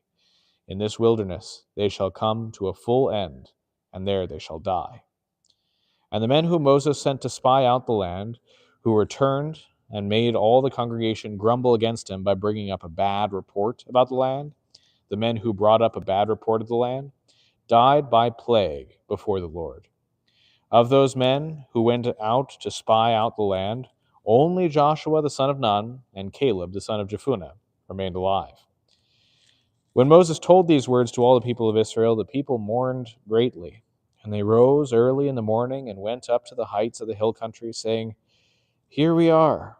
We will go up to the place that the Lord has promised, for we have sinned. But Moses said, Why now are you transgressing the command of the Lord, when that will not succeed? Do not go up, for the Lord is not among you, lest you be struck down before your enemies. For there the Amalekites and the Canaanites are facing you, and you shall fall by the sword. Because you have turned back from following the Lord will not be with you. But they presumed to go up to the heights of the hill country, and neither the ark of the covenant, or the Lord, nor Moses departed out of the camp. Then the Amalekites and the Canaanites, who had lived in that hill country, came down and defeated them, and pursued them, even to Hormah. The Lord spoke to Moses, saying, Speak to the people of Israel, and say to them, When you come into the land you are to inhabit, which I am giving you, and you offer to the Lord from the herd or from the flock a food offering or a burnt offering or a sacrifice to fulfill a vow or as a freewill offering or at your appointed feasts to make a pleasing aroma to the Lord, then he who brings his offering shall offer to the Lord a grain offering of 1/10 of an ephah of fine flour mixed with 1/4 of a hin of oil, and he shall offer with the burnt offering or with the sacrifice 1/4 of a hin of wine for the drink offering for each lamb. Or for a ram you shall offer a grain offering 2/10 of an ephah of fine flour mixed with 1/3 of a hin of oil. And for the drink offering you shall offer 1/3 of a hin of wine, a pleasing aroma to the Lord. And when you offer a bull as a burnt offering or sacrifice, to fulfill a vow or by peace offerings to the Lord, then one shall offer with the bull a grain offering of 3/10 of an ephah of fine flour, mixed with 1/2 a hin of oil. And you shall offer for the drink offering 1/2 a hin of wine as a food offering, a pleasing aroma to the Lord. Thus it shall be done for each bull or ram, or for each lamb or young goat. As many of you as you offer, so you shall do with each one, as many as there are. Every native Israelite shall do these things in this way, in offering a food offering with a pleasing aroma to the Lord. And if a stranger is sojourning with you, or anyone is living permanently among you, and he wishes to offer a food offering with a pleasing aroma to the Lord, he shall do as you do. For the assembly, there shall be one statute for you and for the stranger who sojourns with you, a statute forever throughout your generations. You and the sojourner shall be alike before the Lord. One law and one rule shall be for you and for the stranger who sojourns with you.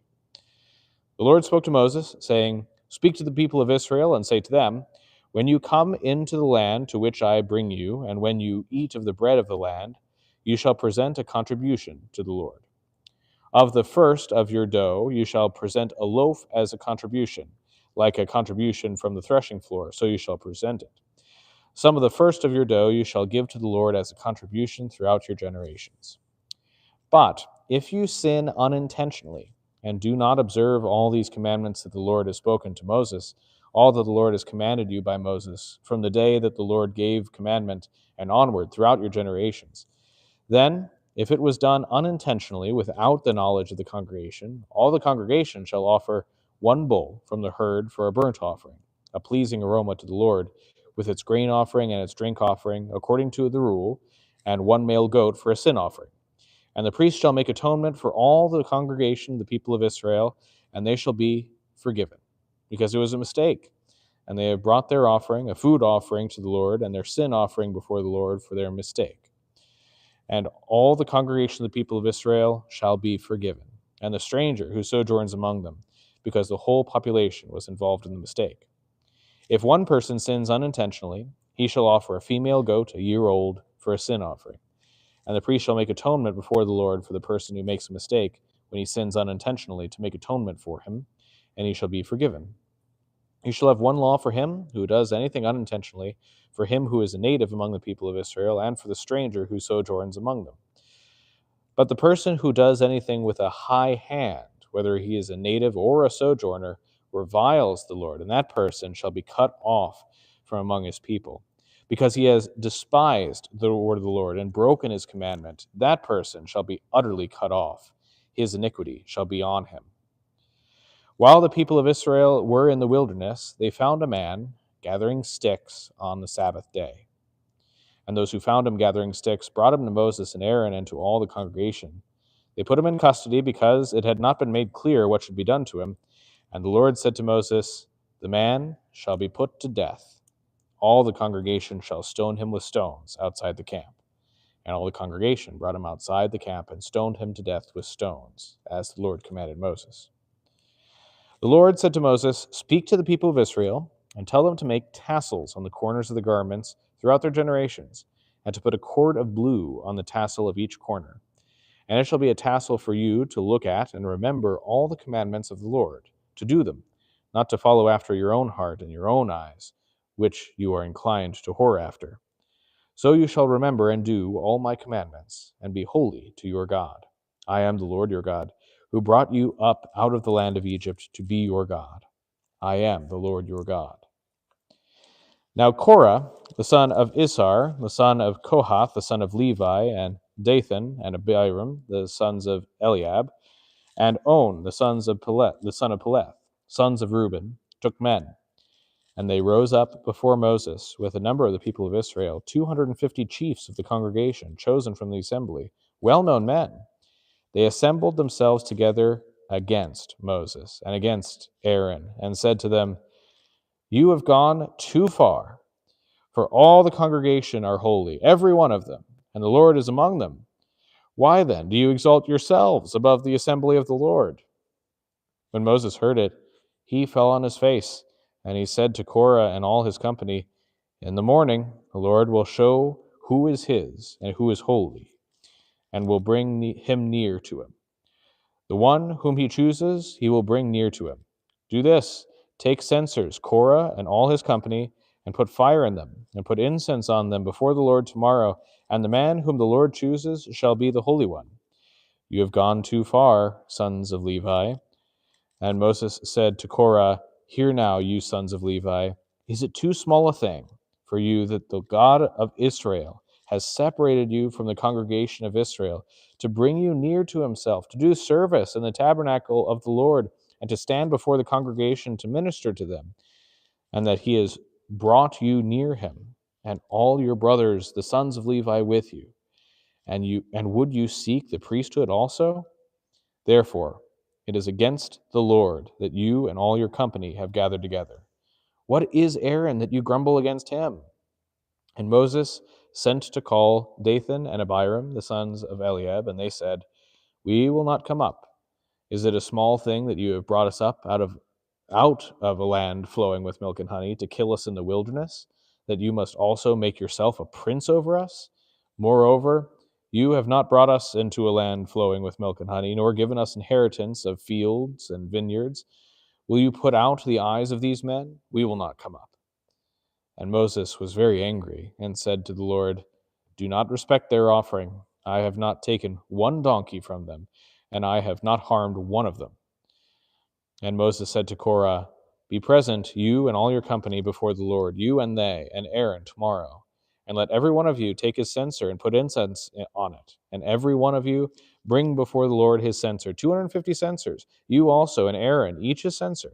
So every man took his censer and put fire in them, and laid incense on them, and stood at the entrance of the tent of meeting with Moses and Aaron. Then Korah assembled, and all the congregation against them at the entrance to the tent of meeting. And the glory of the Lord appeared to all the congregation. And the Lord spoke to Moses and to Aaron, saying, Separate yourselves from among this congregation, that I may consume them in a moment. And they fell on their faces, and said, O God, the God of the spirits of all flesh, shall one man sin, and will you be angry with all the congregation? And the Lord spoke to Moses, saying, Say to the congregation, Get away from the dwelling of Korah, Dathan, and Abiram. Then Moses rose and went to Dathan and Abiram, and the elders of Israel followed him. And he spoke to the congregation, saying, Depart, please, from the tents of these wicked men, and touch nothing of theirs, lest you be swept away with all their sins. So they got away from the dwelling of Korah, Dathan, and Abiram. And Dathan and Abiram came out and stood at the door of their tents, together with their wives, their sons, and their little ones. And Moses said, Hereby you shall know that the Lord has sent me to do all these works, that it has not been of my own accord. If these men die as all men die, or if they are visited by the fate of all mankind, then the Lord has not sent me. But if the Lord creates something new, and the ground opens its mouth and swallows them up with all that belongs to them, and they go down alive into Sheol, then you shall know that these men have despised the Lord. And as soon as he finished speaking all these words, the ground under them split apart, and the earth opened its mouth and swallowed them up, with their households and all the people who belonged to Korah and all their goods. So they and all that belonged to them went down alive into Sheol, and the earth closed over them, and they perished from the midst of the assembly. And all Israel, who were around them, fled at their cry, for they said, Lest the earth swallow us up. And fire came out from the Lord and consumed 250 men, the 250 men offering the incense. Then the Lord spoke to Moses, saying, Tell Eleazar, the son of Aaron the priest, to take up the censers out of the blaze. Then scatter the fire far and wide, for they have become holy. As for the censers of these men who have sinned at the cost of their lives, let them be made into hammered plates as a covering for the altar, for they offered them before the Lord, and they became holy. Thus they shall be a sign to the people of Israel. So Eleazar the priest took the bronze censers, which those who were burned had offered, and they were hammered out as a covering for the altar, to be a reminder to the people of Israel, so that no outsider who is not of the descendants of Aaron should draw near to burn incense before the Lord, lest he become like Korah and his company, as the Lord said to him through Moses. But on the next day, all the congregation of the people of Israel grumbled against Moses and Aaron, saying, You have killed the people of the Lord. And when the congregation had assembled against Moses and against Aaron, they turned toward the tent of meeting. And behold, the cloud covered it, and the glory of the Lord appeared. And Moses and Aaron came to the front of the tent of meeting. And the Lord spoke to Moses, saying, Get away from the midst of this congregation, that I may consume them in a moment. And they fell on their faces. And Moses said to Aaron, Take your censer and put fire on it from the altar, and lay incense on it, and carry it quickly to the congregation, and make atonement for them. For wrath has gone out from the Lord, the plague has begun. So Aaron took it, as Moses said, and ran into the midst of the assembly. And behold, the plague had already begun among the people, and he put on the incense, and made atonement for the people. And he stood between the dead and the living, and the plague was stopped. Now those who died in the plague were 14,700, besides those who had died in the affair of Korah. And Aaron returned to Moses at the entrance of the tent of meeting when the plague was stopped.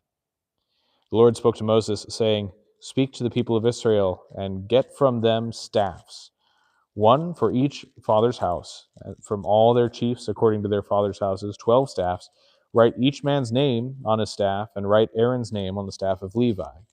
For there shall be one staff for the head of each father's house. Then you shall deposit them in the tent of meeting before the testimony, where I meet with you, and the staff of the man whom I choose shall sprout. Thus I will make to cease from me the grumblings of the people of Israel, which they grumble against you. Moses spoke to the people of Israel, and all their chiefs gave him staffs, one for each chief, according to their fathers' houses, 12 staffs. And the staff of Aaron was among the staffs. And Moses deposited the staffs before the Lord in the tent of the testimony. On the next day, Moses went into the tent of the testimony, and behold, the staff of Aaron for the house of Levi had sprouted and put forth buds and produced blossoms, and it bore ripe almonds. Then Moses brought out all the staffs from before the Lord to all the people of Israel, and they looked, and each man took his staff. And the Lord said to Moses, Put back the staff of Aaron before the testimony, to be kept as a sign for the rebels, that you may make an end to their grumblings against me, lest they die. Thus did Moses, as the Lord commanded him, so he did. And the people of Israel said to Moses, Behold, we perish, we are undone, we are all undone. Everyone who comes near to the tabernacle of the Lord shall die. Are we all to perish? So the Lord said to Aaron, You and your sons and your father's house with you shall bear iniquity connected with the sanctuary, and you and your sons with you shall bear iniquity connected with your priesthood. And with you bring your brothers also, the tribe of Levi, the tribe of your father, that they may join you and minister to you, while you and your sons with you are before the tent of the testimony. They shall keep guard over you and over the whole tent, but shall not come near it to the vessels of the sanctuary or to the altar, lest they and you die. They shall join you and keep guard over the tent of meeting for all the service of the tent, and no outsider shall come near you. And you shall keep guard over the sanctuary and over the altar, that there may never again be wrath on the people of Israel. And behold, I have taken your brothers the Levites from among the people of Israel. They are a gift to you, given to the Lord, to do the service of the tent of meeting. And you and your sons with you shall guard your priesthood for all that concerns the altar and that is within the veil, and you shall serve. I give you your priesthood as a gift, and any outsider who comes near shall be put to death. Then the Lord spoke to Aaron, Behold, I have given you charge of the congregation on the contributions made to me, all the consecrated things of the people of Israel. I have given them to you as a portion, and to your sons as a perpetual due. This shall be yours of the most holy things, reserved from the fire. Every offering of theirs, every grain offering of theirs, and every sin offering of theirs, and every guilt offering of theirs, which they render to me, shall be most holy to you and to your sons. In a most holy place you shall eat it. Every male may eat it, it is holy to you. This also is yours, the contribution of their gift, all the wave offerings of the people of Israel. I have given them to you, and to your sons and daughters with you as a perpetual due. Everyone who is clean in your house may eat it. All the best of the oil, and all the best of the wine and of the grain, the first fruits of what they give to the Lord, I give to you. The first ripe fruits of all that is in the land, which they bring to the Lord, shall be yours. Everyone who is clean in your house may eat it. Every devoted thing in Israel shall be yours. Everything that opens the womb of all flesh, whether man or beast, which they offer to the Lord, shall be yours.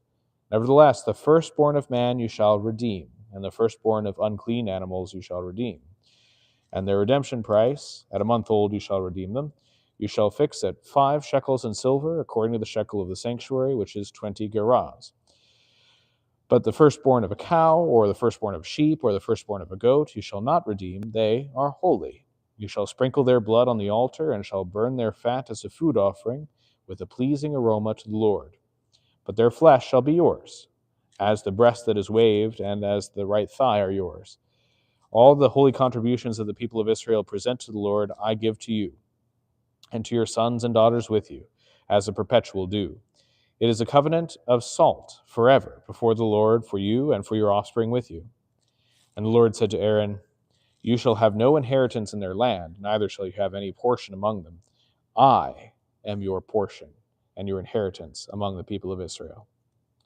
To the Levites I have given every tithe in Israel for an inheritance, in return for their service that they do, their service in the tent of meeting. so that the people of Israel do not come near the tent of meeting, lest they bear sin and die. But the Levites shall do the service of the tent of meeting, and they shall bear their iniquity. It shall be a perpetual statute throughout your generations, and among the people of Israel they shall have no inheritance. For the tithe of the people of Israel, which they present as a contribution to the Lord, I have given to the Levites for an inheritance. Therefore, I have said of them that they shall have no inheritance among the people of Israel. And the Lord spoke to Moses, saying, Moreover, you shall speak and say to the Levites, when you take from the people of Israel a tithe that I have given you from them for your inheritance, then you shall present a contribution from it to the Lord, a tithe of the tithe. And your contribution shall be counted to you as though it were grain of the threshing floor, and as the fullness of the winepress. So you shall also present a contribution to the Lord from all your tithes, which you receive from the people of Israel. And from it you shall give the Lord's contribution to Aaron the priest. Out of all the gifts to you, you shall present every contribution due to the Lord. From each its best part is to be dedicated. Therefore you shall say to them, when you have offered it from it the best of it, then the rest shall be counted to the Levites as a produce of the threshing floor and as produce of the winepress. And you may eat of it any place, you and your households, for it is your reward in return for your service in the tent of meeting. And you shall bear no sin by reason of it when you have contributed the best of it. But you shall not profane the holy things of the people of Israel, lest you die. Now the Lord spoke to Moses and to Aaron, saying, This is the statute of the law that the Lord has commanded. Tell the people of Israel to bring you a red heifer without defect, in which there is no blemish, and on which a yoke has never come. And you shall give it to Eleazar the priest, and it shall be taken outside the camp and slaughtered before him.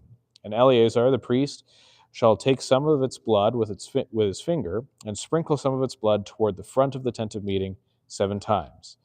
And the heifer shall be burned in his sight. Its skin, its flesh, and its blood with its dung shall be burned.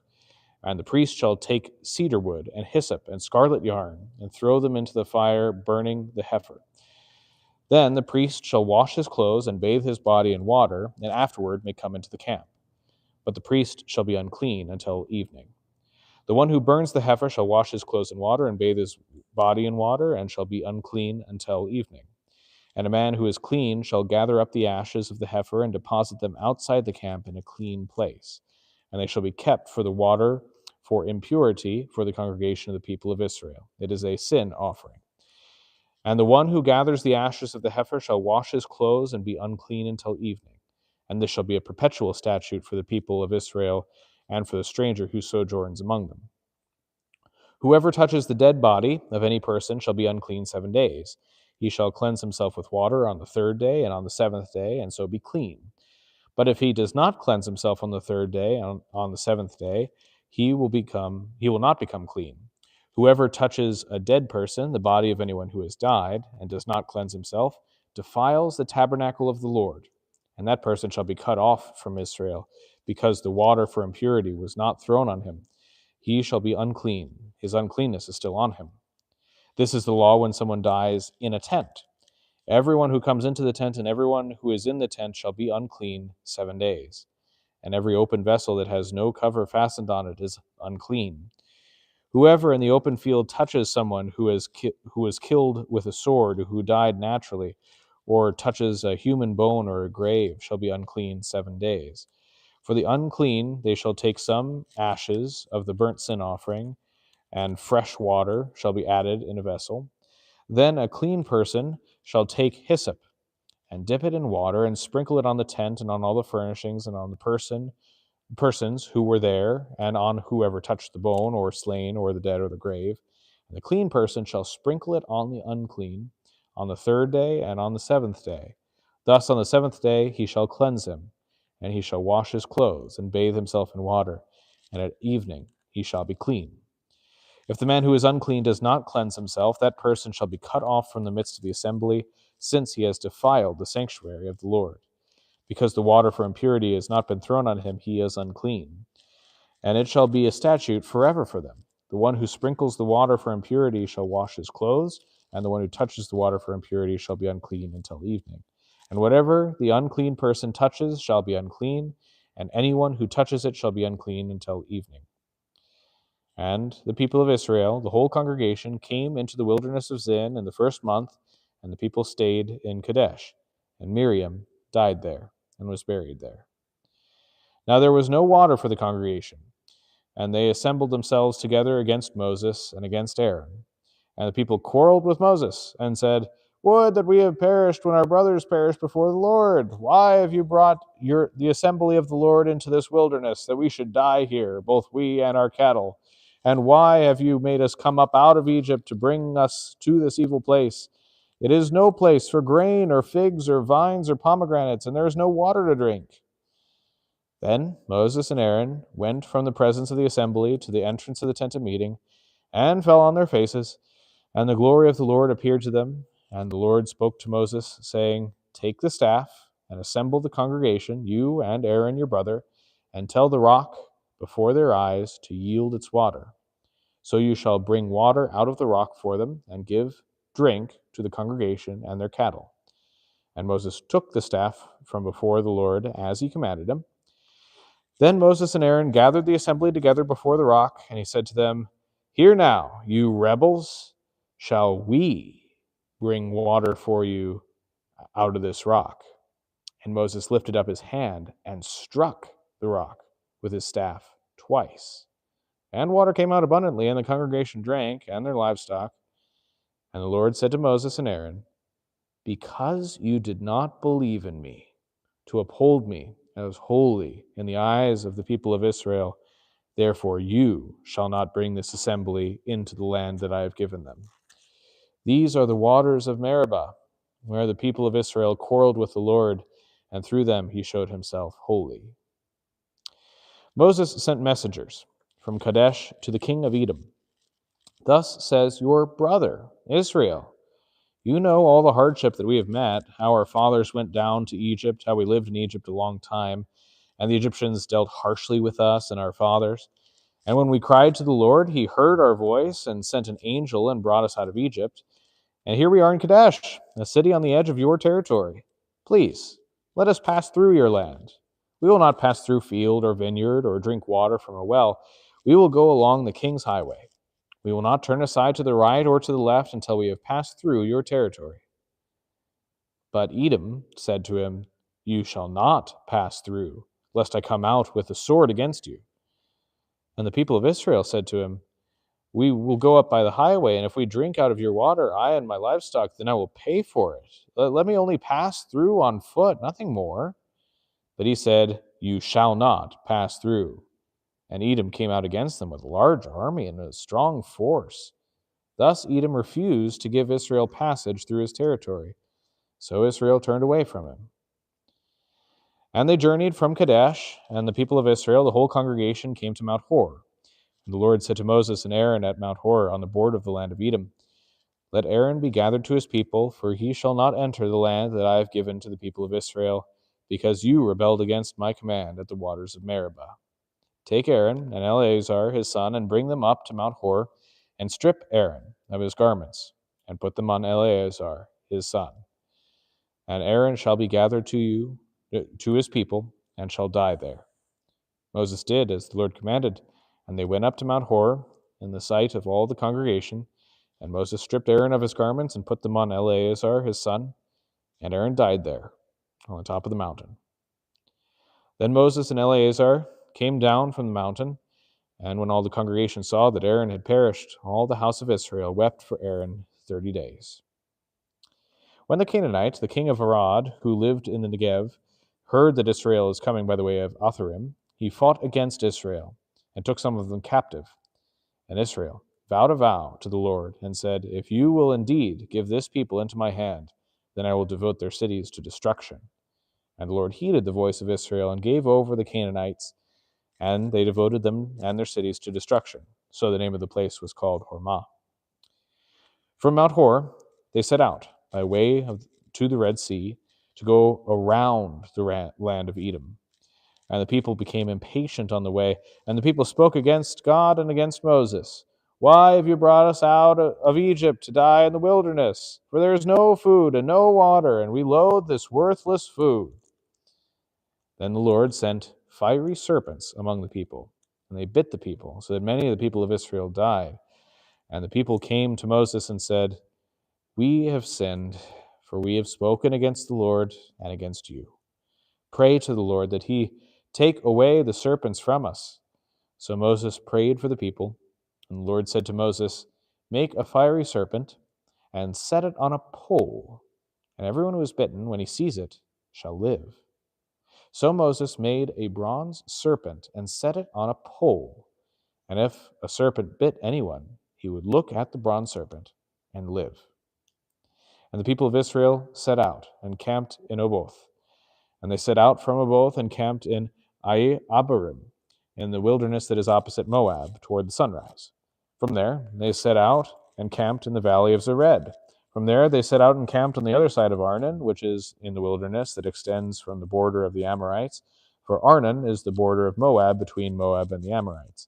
Therefore it is said in the book of the wars of the Lord, Waheb in Suphah, and the valleys of Arnon, and the slope of the valleys that extend to the seat of Ar and leans to the border of Moab.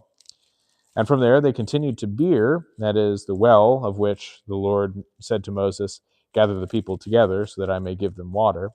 Then Israel sang this song: "Spring up, O well, sing to it, the well that the princes made, that the nobles of the people dug, with scepter and with their staffs." And from the wilderness they went on to Mattanah, and from Mattanah to Nahaliel, and from Nahaliel to Bamoth, and from Bamoth to the valley lying in the region of Moab by the top of Pisgah that looks down on the desert. Then Israel sent messengers to Sihon, king of the Amorites, saying, "Let me pass through your land.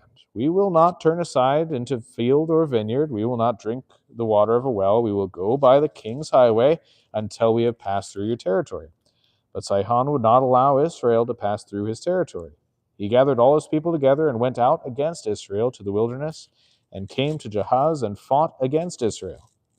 And Israel defeated him with the edge of the sword and took possession of his land from Arnon to the Jabbok, as far as to the Ammonites, for the border of the Ammonites was strong. And Israel took all these cities, and Israel settled in all the cities of the Amorites, in Heshbon, and in all its villages. For Heshbon was the city of Sihon, the king of the Amorites, who had fought against the former king of Moab, and taken all his land out of his hand, as far as the Arnon. Therefore the ballad singers say, "Come to Heshbon, let it be built, let the city of Sihon be established. For fire came out from Heshbon, flame from the city of Sihon. It devoured Ar of Moab, and swallowed the heights of the Arnon. Woe to you, O Moab! You are undone, O people of Chemosh! He has made his sons fugitives, and his daughters captives to an Amorite king, Sihon. So we overthrew them. Heshbon as far as Dibon perished, and we laid waste as far as Nophah. Fire spread as far as Medeba." Thus Israel lived in the land of the Amorites. And Moses sent to spy out Jazer, and they captured its villages and dispossessed Amorites who were there. Then they turned and went up by way of Bashan. And Og, the king of Bashan, came out against them, he and all his people, to battle at Edrei. But the Lord said to Moses, "Do not fear him, for I have given him into your hand, and all his people, and his land. And you shall do to him as you did to Sihon, the king of the Amorites, who lived at Heshbon." So they defeated him and his sons and all his people until he had no survivor left, and they possessed his land. This is the word of the Lord. Thanks be to God. All right. That's the last chunk we got for tonight. Any last minute thoughts or questions? It seems like it says many times in there, don't, if you're touching somebody who is deceased, Mm-hmm. you're unclean. Mm-hmm. I don't totally understand why that's the case. So like why you get unclean if you touch somebody who's dead or is around there? Yeah. So remember what we were talking about with Leviticus is that if you were unclean, it was not the same thing as if you were sinful. So it's not a guilt thing. It's not like if you're around someone like a loved one and they're dying, and then you're in the tent when they die, you have now sinned because you're in the present. That's not the case at all. what the ritual uncleanness was for was that the people of Israel, if they are like connected in some way with death, with disease, with part of the curse of sin, that they be separated from the presence of God so as not to bring into the presence of God death or disease or anything that has to do with sin. Because God is holy, right? And so God is holy. He is life. And so if you come into the presence of life itself with markers of death or with things connected to death or sin or something like that, that's dangerous. That's something that they can't coexist together, death and life. And so you would be ritually unclean, so you wouldn't come into the presence of the Lord, but it's not a punishment. It's not like you've done something wrong. It's not sinful. It's just in this fallen world, all of us, and we, as we read through the uncleanness bits, no one would possibly be able to avoid becoming unclean at one point or another. Everybody does. And so for that time, as a teaching tool for the people, God said, separate yourself out because I cannot coexist with death. I cannot coexist with corruption, fallenness, sin. And so it teaches the people how holy God is, and it also keeps them safe from being destroyed as they try to enter the place of life with death on them. But it's not a sin. Everybody would have that happen. Even the Nazarites who would forsake being at their mother's or their father's bedside when they die could eventually and would eventually themselves become unclean, and then, So it nothing to do, well, I shouldn't say nothing to do because it is a symbol of sin, but it does not actually bring you any guilt to be anywhere near death or to touch an unclean animal or something like that. But that is to show the people of Israel what holiness is, I guess I would say. Does that answer your question? Okay. Any other thoughts or questions? What a road trip, huh? Yeah, just that whole section, just people shaking their fist at God over and over and over and over again, just like we do. But yeah, we're about to enter not the literal promised land, but the promised land of the gospel in this book. I'm really excited for next time. All right, let's close with the Lord's Prayer. Our Father, who art in heaven, hallowed be thy name. Thy kingdom come, thy will be done, on earth as it is in heaven. Give us this day our daily bread, and forgive us our trespasses, as we forgive those who trespass against us. And lead us not into temptation, but deliver us from evil. For thine is the kingdom, and the power, and the glory, forever and ever. Amen. Thanks, guys.